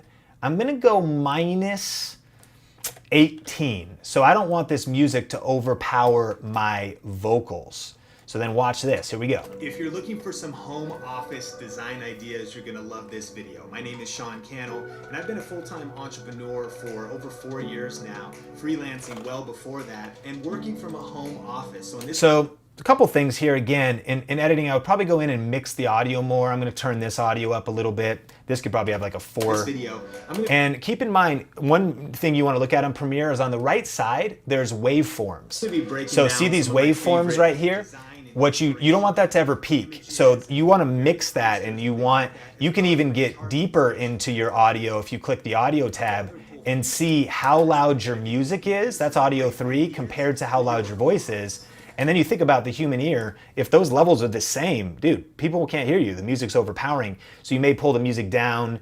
And I always like to default towards the audience being able to hear the video. So I'm actually gonna make, once the song gets a little bit louder, I'm gonna take it down to like -22 here. And I'm gonna mix, we'll go back to our editing layout here on Premiere, fade those together. I'm going to be breaking down some of my favorite design and inspirational. Great, nice little music, and then here we go. Some great ideas for your home office coming up. So as that fade went up, I already had the sound effects on my intro, boom, the drop happens. And then I made the fade a little longer, as you can see, you can just stretch it out, slide it around to get exactly where you want the quieter part of the song going up. You could also do this with keyframes. We don't even need to worry about those in this particular tutorial. And so then audio gain over here. Now I'm gonna go like -25. I want it to just kind of be a nice bed, but more about the vocals of me talking. And so here we go. Hey, what's up, Sean Cannell here, and welcome to my channel, which is all Little about too fast, so I'm stretching out that transition. Hey, what's up, Sean Cannell here, and welcome to my channel, which is all about going further. I'm actually gonna turn the intro down a little bit because of how loud it is compared to me, and maybe even turn me up to like, without peaking. I'm sitting a little further, so I'm gonna go 7. All right, there we Hey, go. what's up, Sean Cannell here, and welcome to my channel, which is all about going further, faster. Okay, so at this point we could be done. We could just export the video right now, but there's a few other things I might wanna add in. One being maybe like a title. So let's just create one and I'll add a couple others later. I'm gonna go legacy title. I know there's a new titling thing on here, but I'm just gonna go easy, fast. And so a really quick way I like to title things is I just create a little black box here on Premiere, and then I'm just gonna go @Sean Cannell. And this way, if you wanna give a call to action to your social media, right? And I'm gonna use the font that I love to use. It is black italic, and then we'll just go white on that font. So now you can see that right in there. Boom, super cool. And that was it. And now that is over here in our media library, our project, and we can pull Sean in. Hey, what's up, Sean Cannell? So hey, what's up, Sean Cannell here. I could add a sound effect, same way, because now you're seeing how layers work, right? So you could add sound right here. These camera clicks, watch me, I'll mute this. That's a sound effect, right? It's edited in. So if I want a little swoosh in and swoosh out, that's a lot of times what we do. Hey, what's up, Sean Cannell? So then over here, I actually do have a plugin. It's called Impact Push. I'll link to it in the description below.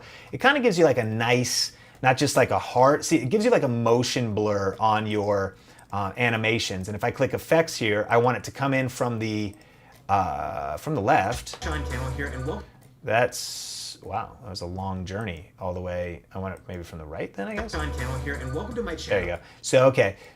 What's up, Sean Cannell here, and welcome to my channel, which is all about going further, faster in life. And if we're Okay, so you see that guy, and then I can make him push off as well. So he comes in from the left, leaves the left.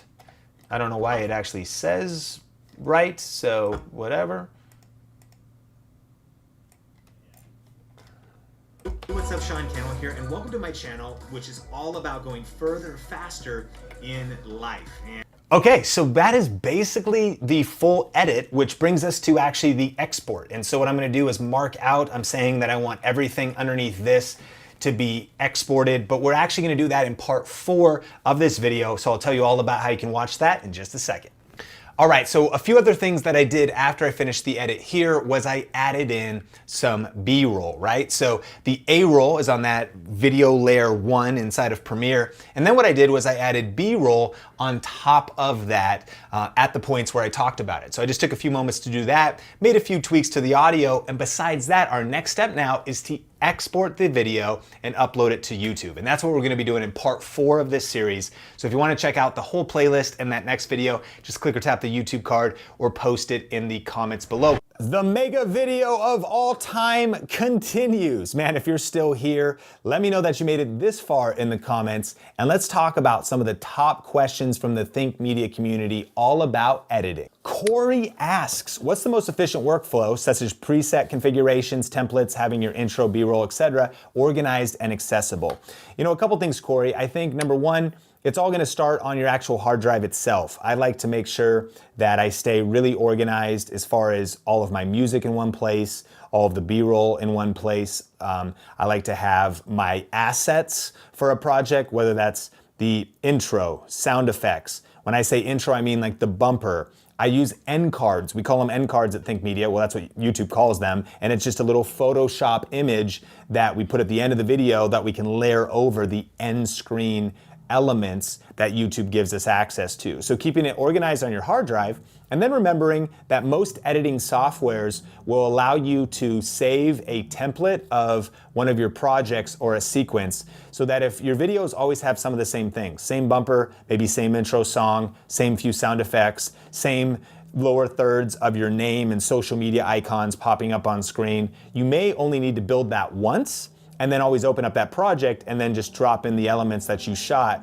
for that video. But I also want to recommend a video in the resource guide from Omar on the Think Media team. He's got a really cool training about video podcasting and how he does it really fast in Adobe Premiere and keeping like a template for basically pumping out YouTube videos. And he's got some new videos coming up as well. So make sure to check out the resource guide. Anne asks, what is equivalent to iMovie for PC that is free? I need something that allows you to connect all the clips together when it gets cut off by the camera, preferably as easy as iMovie when you just drag and drop. Well, a couple to check out are Blender, DaVinci Resolve, HitFilm Express, and of course I'd recommend maybe Google and see what the top recommendations are. In fact, let us know in the comments if you use any free PC video editing software, keyword that's easy. And even the ones I recommended, I don't know how easy they are really to learn.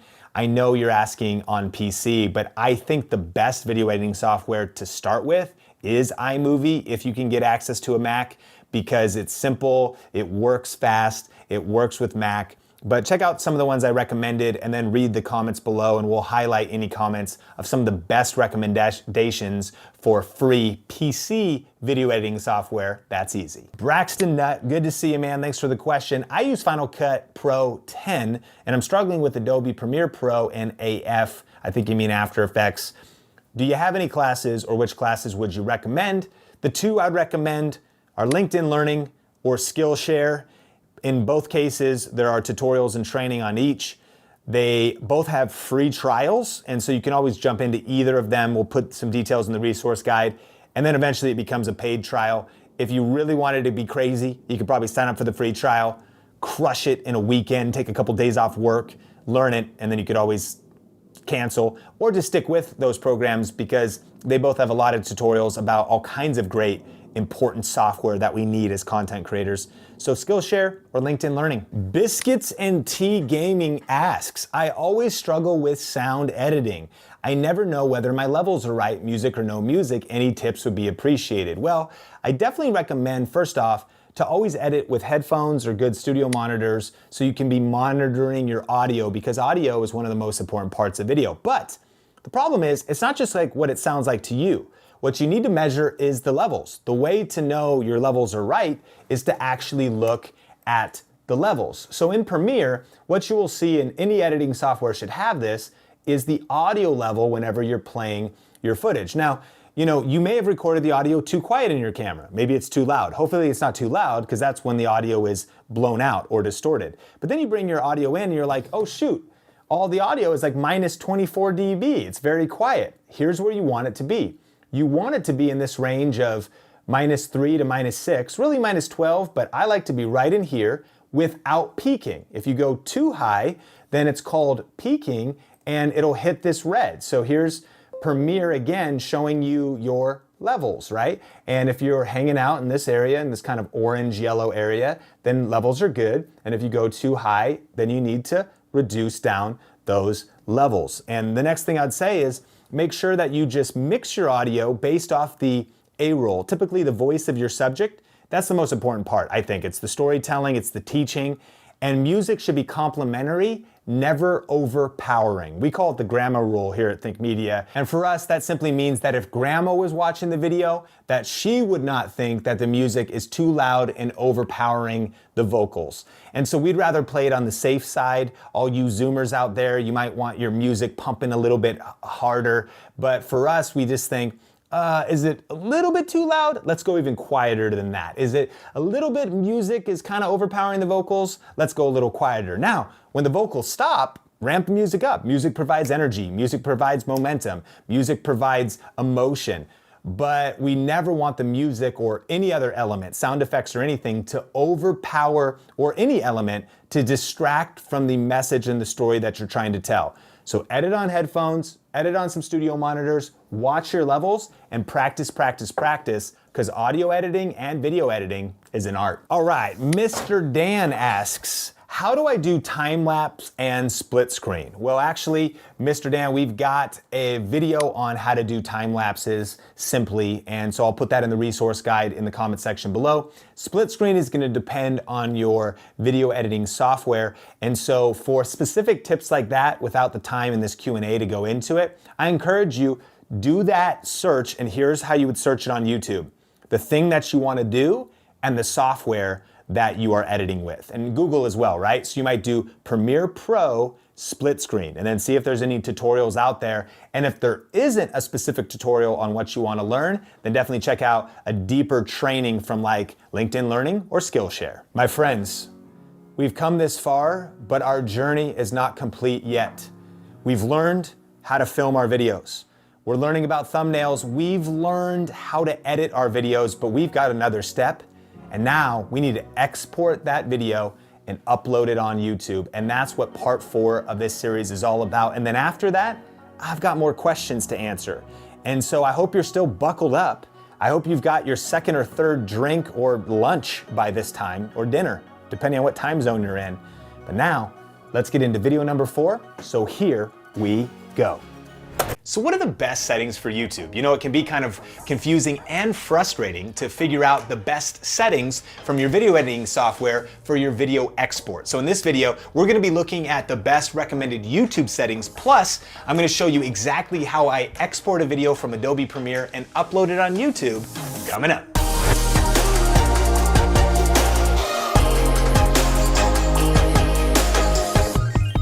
Hey, what's up? Sean here with Think Media, bringing you the best tips and tools for building your influence with online video. And right now we're in the middle of a 4-part series about how to shoot a YouTube video with a camera like the M50 or a similar DSLR and mirrorless camera, how to do thumbnails, how to edit, and now the best export settings. So if you actually want to watch one of the other videos in the series, you can click or tap the YouTube card, or I'll put a link to the whole playlist in the description below. But I just finished up editing the video that I shot on this M50, and we're taking you through the whole process. Now the next step is to look at YouTube. We're gonna look up the best settings first, and then we're gonna go through Premiere, and I'm gonna show you exactly how I export videos step by step with a few pro tips. Let's dive into it. So how do I actually know that these are the best settings for YouTube? Well, the cool thing is YouTube tells us its recommended upload encoding settings. So I'm gonna link to this page I'm about to show you in the description below, but let's go through it kind of line by line. And the first thing it says is the container. It says that it should be in an MP4.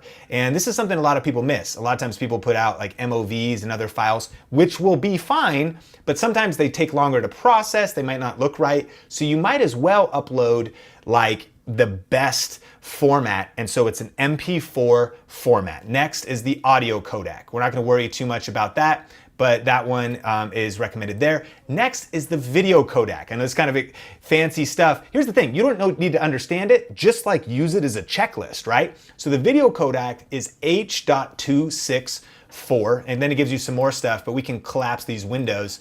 Now, the frame rate is one of the most important things we want to talk about, because here's the thing. If you remember back to part 1 in the series, and if you haven't watched the full series, again, check it out. We'll link to it in the description below. We talked about how to shoot a video. And when we started out shooting our video, we shot it in a certain frame rate. It's important to keep the frame rate consistent through the whole process. And so what I mean is, if you start in 30 frames, you want to edit in a 30 frames project, and then you want to export in 30 frames a second as well. And sometimes when the video looks sketchy or weird, or there's weird motion, it's because something was done wrong. Like if you shot it in 30 but export it in 24, it might not look right. If you shoot it, in a certain frame rate and mess with the process. And so right here, it talks about common frame rates. YouTube's cool because it will accept other frame rates, but it tells us what those should be, and then it gives us a few other details about it. But here's probably the most important thing that we need to know, and it's the bit rate. This is actually how large the file size is. Now, when it comes to YouTube, a big mistake people make is they export super large file sizes, not necessarily realizing that YouTube is going to compress it anyways. What does that do? Well, if you export your video and it's like a gigabyte, it's gonna take you a lot longer to upload, especially if your internet speed is fast. It's gonna be down processed. It's gonna take your computer longer to export, probably. And so it's really gonna slow down your whole workflow. So when we toggle bitrate, what we want is to actually make the file size essentially the minimum amount of file size that we can have in our software. And I'll show you what I mean in a second. So for example, if we were editing a 4K project, we would want the video bitrate to be 35 to 45 megabytes per second, MBS. We shot in 1080 and we shot at 30 frames a second. And so what it's saying is that our video bitrate from a standard frame rate should be 10 megabytes per second. If we had a higher frame rate like 60, and why would we do that? Well, if we had a 60 frames per second project, maybe it's because you just like to vlog in 60, but maybe it's because we're doing action sports. We're doing some snowboarding footage, and we want you to be able to see all of the motion in that video. Well, then you want to make sure that you give the file size enough megabytes per second to support all of those visuals and those extra frames that are happening in the video. So now that we know all this, what we can do is jump over to Premiere for our export. So I'm gonna go to File, Export, and I'm gonna say Media. And we'll go through this line by line, but here's what's cool. Format, H.264. Why'd I pick that? Because YouTube told me to, right? And then the preset, it says match source, which is a high bit rate. There are some presets here. We could go YouTube 1080p HD, and that could solve it for you right there. If you look down, 1080p, and here's what we can do. We can scroll down to the bit rate. It's actually 16, and maximum bit rate is 16. But guess what? YouTube just told us that actually the bit rate for 1080 only needs to be 10. Now, 16 is gonna be fine. It's gonna probably just look better, like, and YouTube might down process it. But if you wanted to speed up your workflow, what you might do is you might say, just match the source, which is gonna be really high. And then I'm gonna scroll down. This all looks good. All of this is pretty much locked in because it's just matching the source. So Premiere makes it easy. But what I can do down here is there it is. See, there's 10 right there. And here's what I like to do. I take the maximum bit rate. I just max that out as high as it goes. Here's what that means. It's basically saying that the target bit rate is 10 megabytes a second. The file for various, the main, for the bulk of the video, it'll be 10 frame rates a second. But by having a maximum, let's say there was some scene where you uploaded from After Effects and there was crazy motion, or all of a sudden there was all kinds of dynamic stuff happening. And what you needed was a little bit more file size to keep all of those graphical movements looking sharp and not breaking down and becoming pixely or ugly. Then by maxing out your max bit rate, it just gives Premiere the permission to basically do that. So if we wanted the leanest export possible, knowing that there's really no reason to put out a higher quality than this because YouTube's gonna make it 10 megabytes per second, then we're basically good to go with just that. Now, sometimes I'll jump over to audio as well and just make sure that the audio quality is high because I want people to hear me. If we look back at the export settings, we could see that for stereo, it's actually 384 kilobytes a second. If it's mono, you want 128 kilobytes a second. And so in this case, we actually have it on the highest 320. So that's great. That'll sound amazing. Keeping in mind that something like a Spotify or a lot of MP3s you might download are more like 128 or sometimes even lower. So 320 is a really good bit rate for audio. So now that's already been set up. So there's really nothing else we need to do here except for export it. Now, we could queue it if we want and use Adobe Media Encoder. I like doing this if you have multiple videos that you've edited in your timeline and you want to stack them all up. And before we do that, we're going to do one final thing and just pick where this video is going to live. I'm going to go to our most recent folder in Dropbox and I'm going to title it up. So I'm going to say 2019 06 12, and this will be the home office ideas on the Sean Cannell channel, version 1. And again, sometimes I maybe export a video, watch it, and I'm like, oh, something was wrong. I need to go back and make an edit, but I should be good with that. And then here's the deal. Boom, we're gonna hit export.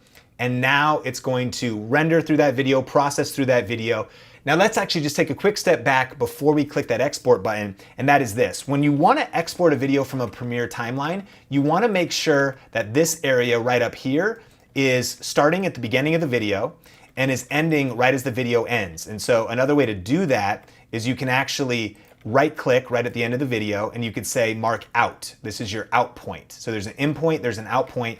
So here's what we're gonna tell Premiere to do. We're gonna say anything underneath this selection area, we want that to be in the final video.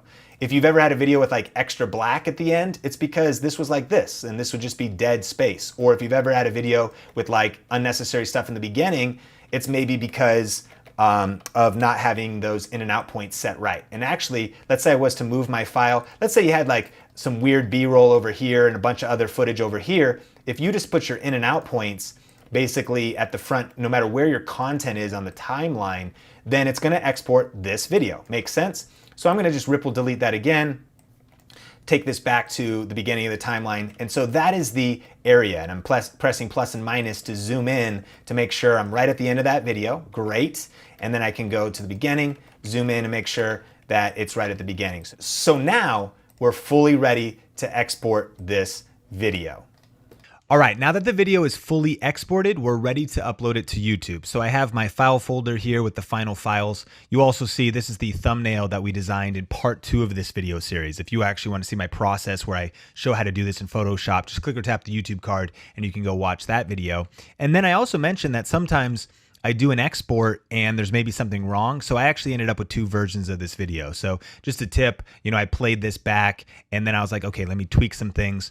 So I changed it, I made version 2. This is our final video file here on my desktop of the computer, or rather in this folder. So now I'm ready inside of my YouTube Studio Beta for my YouTube channel here. I'm gonna click the little upload video icon up here at the top.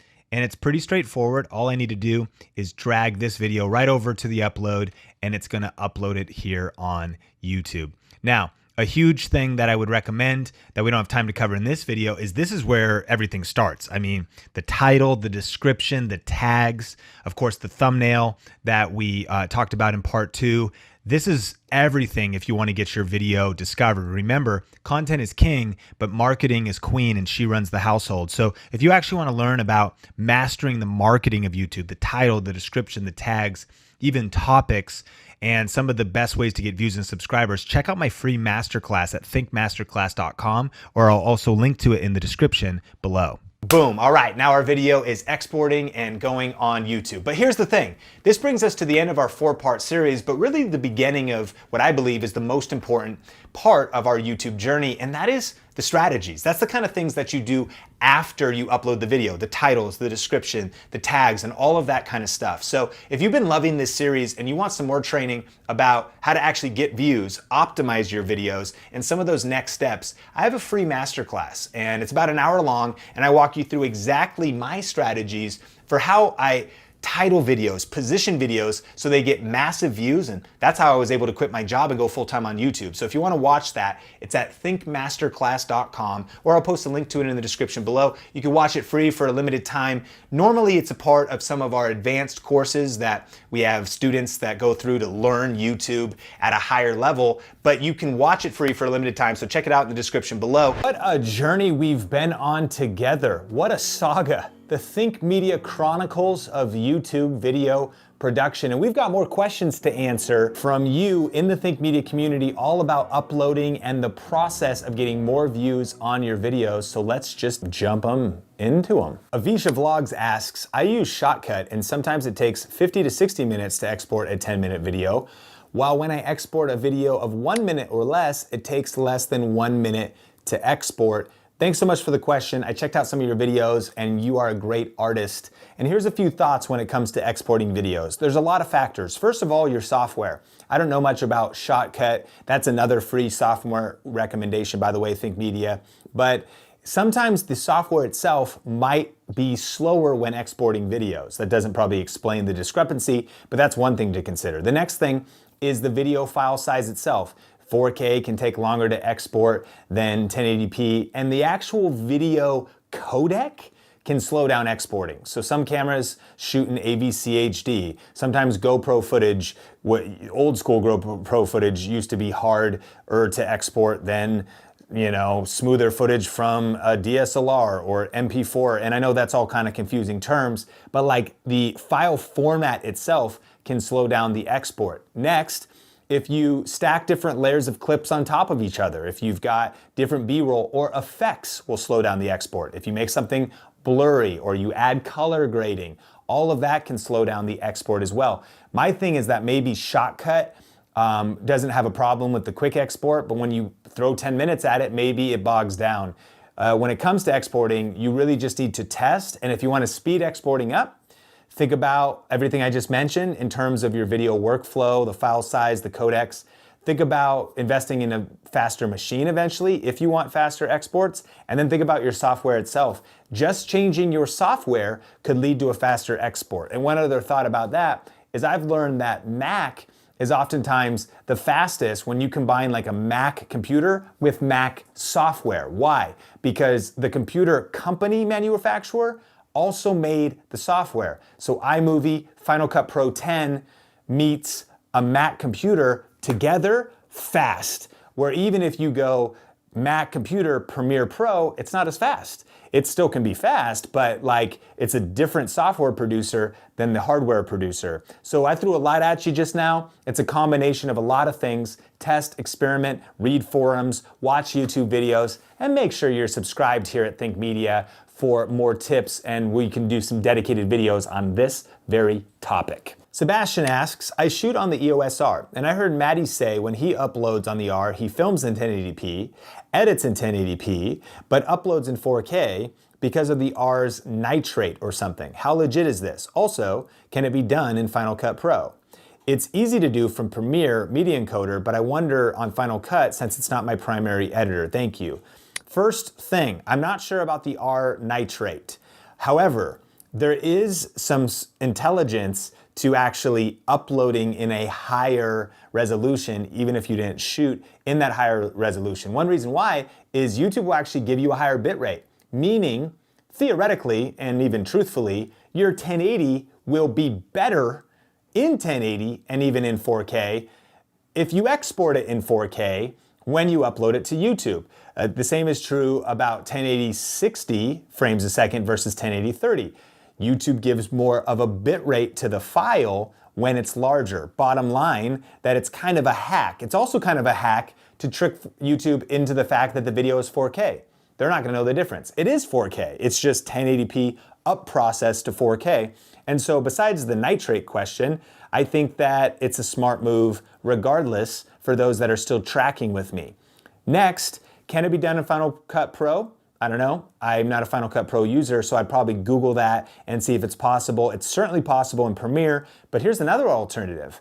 Edit the video in 4K. All you'd have to do is, scale the files up. In Premiere, it's pretty easy to say scale to fit the frame, or you could just stretch them and then copy paste that effect across all the different clips to just actually edit the file in 4K. The reason for doing this, again, it's not ultimately gonna make it look crispier, but then if you put titles on it, those are gonna be 4K titles.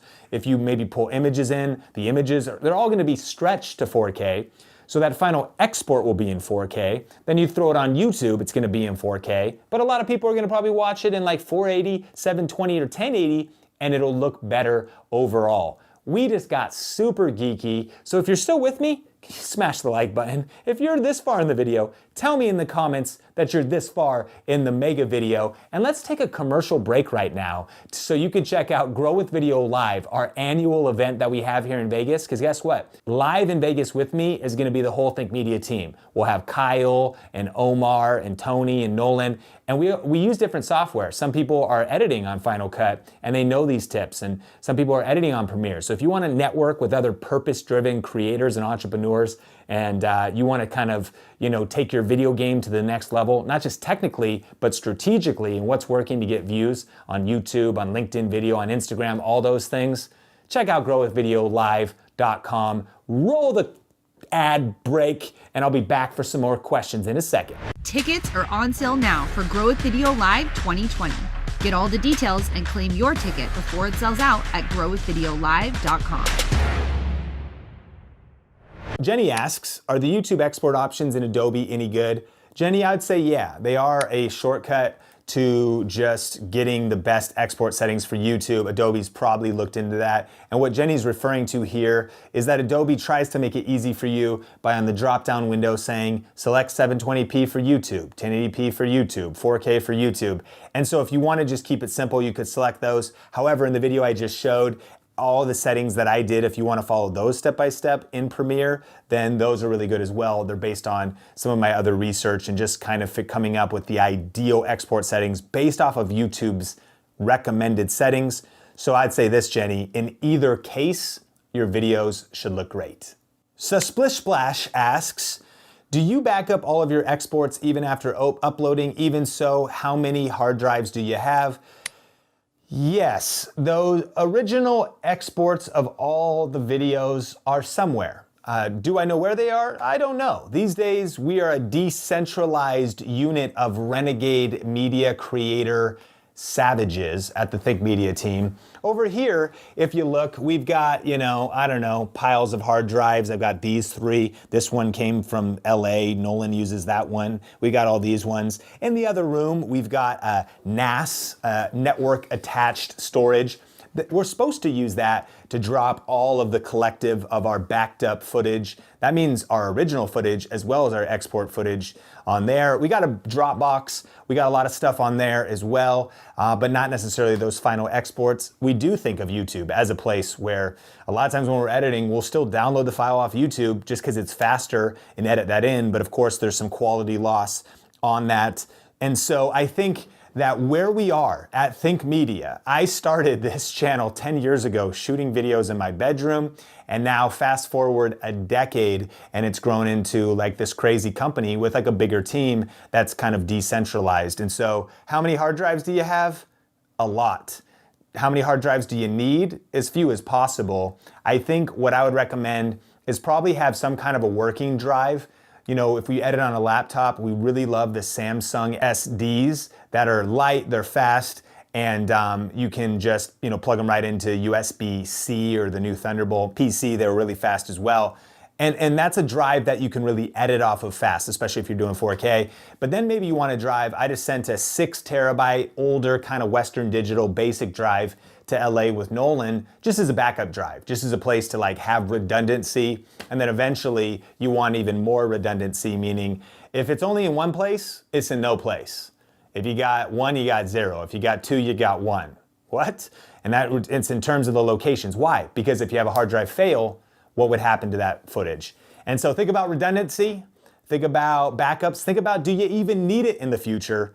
That's a lot, and we actually will put in the resource guide some of our recommended videos about network attached storage and hard drives with more tips. Domingo asks, how do you get the right tags, names, and description? Well, Domingo, that is a great question. We'll link in the resource guide some of the best videos we recommend here at Think Media. Check those out. But again, the best resource we have on that is my free 1-hour YouTube web class at thinkmasterclass.com. This video, of course, is about the production side, the filming side, the gear side. That free masterclass at thinkmasterclass.com is a 1-hour training all about what you're talking about. How do you title your videos, optimize your videos so they get more views? So if you haven't seen that yet, definitely check it out. Jazzmania asks, which video resolution do you personally recommend exporting in, 1080p or 4K? Is there a substantial difference in either? So we've already touched on that a little in Q&A, but a few additional thoughts. There is a substantial difference. I mean, 4K, when we shoot with our A7 III Sony camera, which is our higher end favorite camera, and we did a video of like what's in our camera bag right now for 4K shooting events and whatnot. We'll put that in the resource guide. That looks just beautiful. 4K is crispy, it's beautiful. 1080 looks great. We're shooting on the A7 III right now in 1080p, and it also looks good, but there is a substantial difference in sharpness, in detail. If you think about it, 4K is 4 times bigger than 1080p. Like you could fit 4 1080p clips in your 4K footage. And so, yes, there's a difference. Now, is it a deal breaker? I mean, you tell me in the comments. How do you think about this video? This whole video has been in 1080. The M50 footage that I shot for the 4-part series was in 1080. And so I think both are really solid. Of course, a lot of people are going to be watching on their phones. but then other people are gonna be watching on their 4K TV. So use what you have now. If you've got a 4K camera and you can edit in 4K, then you might as well do it because you are gonna prepare yourself for the future. If you don't have it yet, don't get stuck. Keep creating content now with what you have, and then as you generate income, as you create momentum, level up your gear, your computer, your editing, your software as you go. Lens, why does it take so long? 4K. Yeah, Lens, the reason 4K takes so long to export and do everything is because, as we just mentioned, it's so much bigger. It's 4 times bigger than 1080p, so it takes longer to edit, takes longer to back up the footage. File sizes are bigger. If you got to send it to an editor or something, which definitely, if you ever plan on hiring an editor or you're a business owner that's going to work with a virtual assistant, it's things to consider because 4K will take longer to upload and transfer and put on Dropbox. And I think those are the reasons. Here's the deal. If you have a fiber connection on your internet home speed, as 5G rolls out, as computers get faster, 4K will be more practical. And this is a good point to bring up. This is maybe one reason why, even if you have access to 4K, it's nice to stick with 1080p, is for speed. And in 2020 and beyond, speed matters big time for building your brand, building your channel. It's never just about one video, it's about quality, but also quantity. And so think about if you've got the assets to support a fast 4K workflow, and if you don't, you might want to stick with 1080. All right, man, just clap it up, come on, for yourself, for your family, for your future. You made it this far, let me know in the comments. The Mega Think Media How to Shoot, Edit, Upload video has reached part 4, but guess what? We're not done yet. Yes, we've come a long way, but we're really just getting started, because once you release a YouTube video, then it's all about getting views. It's all about connecting with people in the comments. It's all about building your brand so that you can impact people, so that you can make money online, so that you can build a legacy. And that's what our passion is here at Think Media. And so the question of the day is, did you make it this far? There's been a lot of questions. Definitely take advantage of the resource guide in the description below. And then what I want you to do next is check out our video here on Think Media, all about how to get more views on YouTube. There's 3 specific tips for how to come up with good video ideas, get more views, that'll go deeper into the content that you just learned. So click or tap the YouTube card to check that out, and I will see you in the next video. Peace.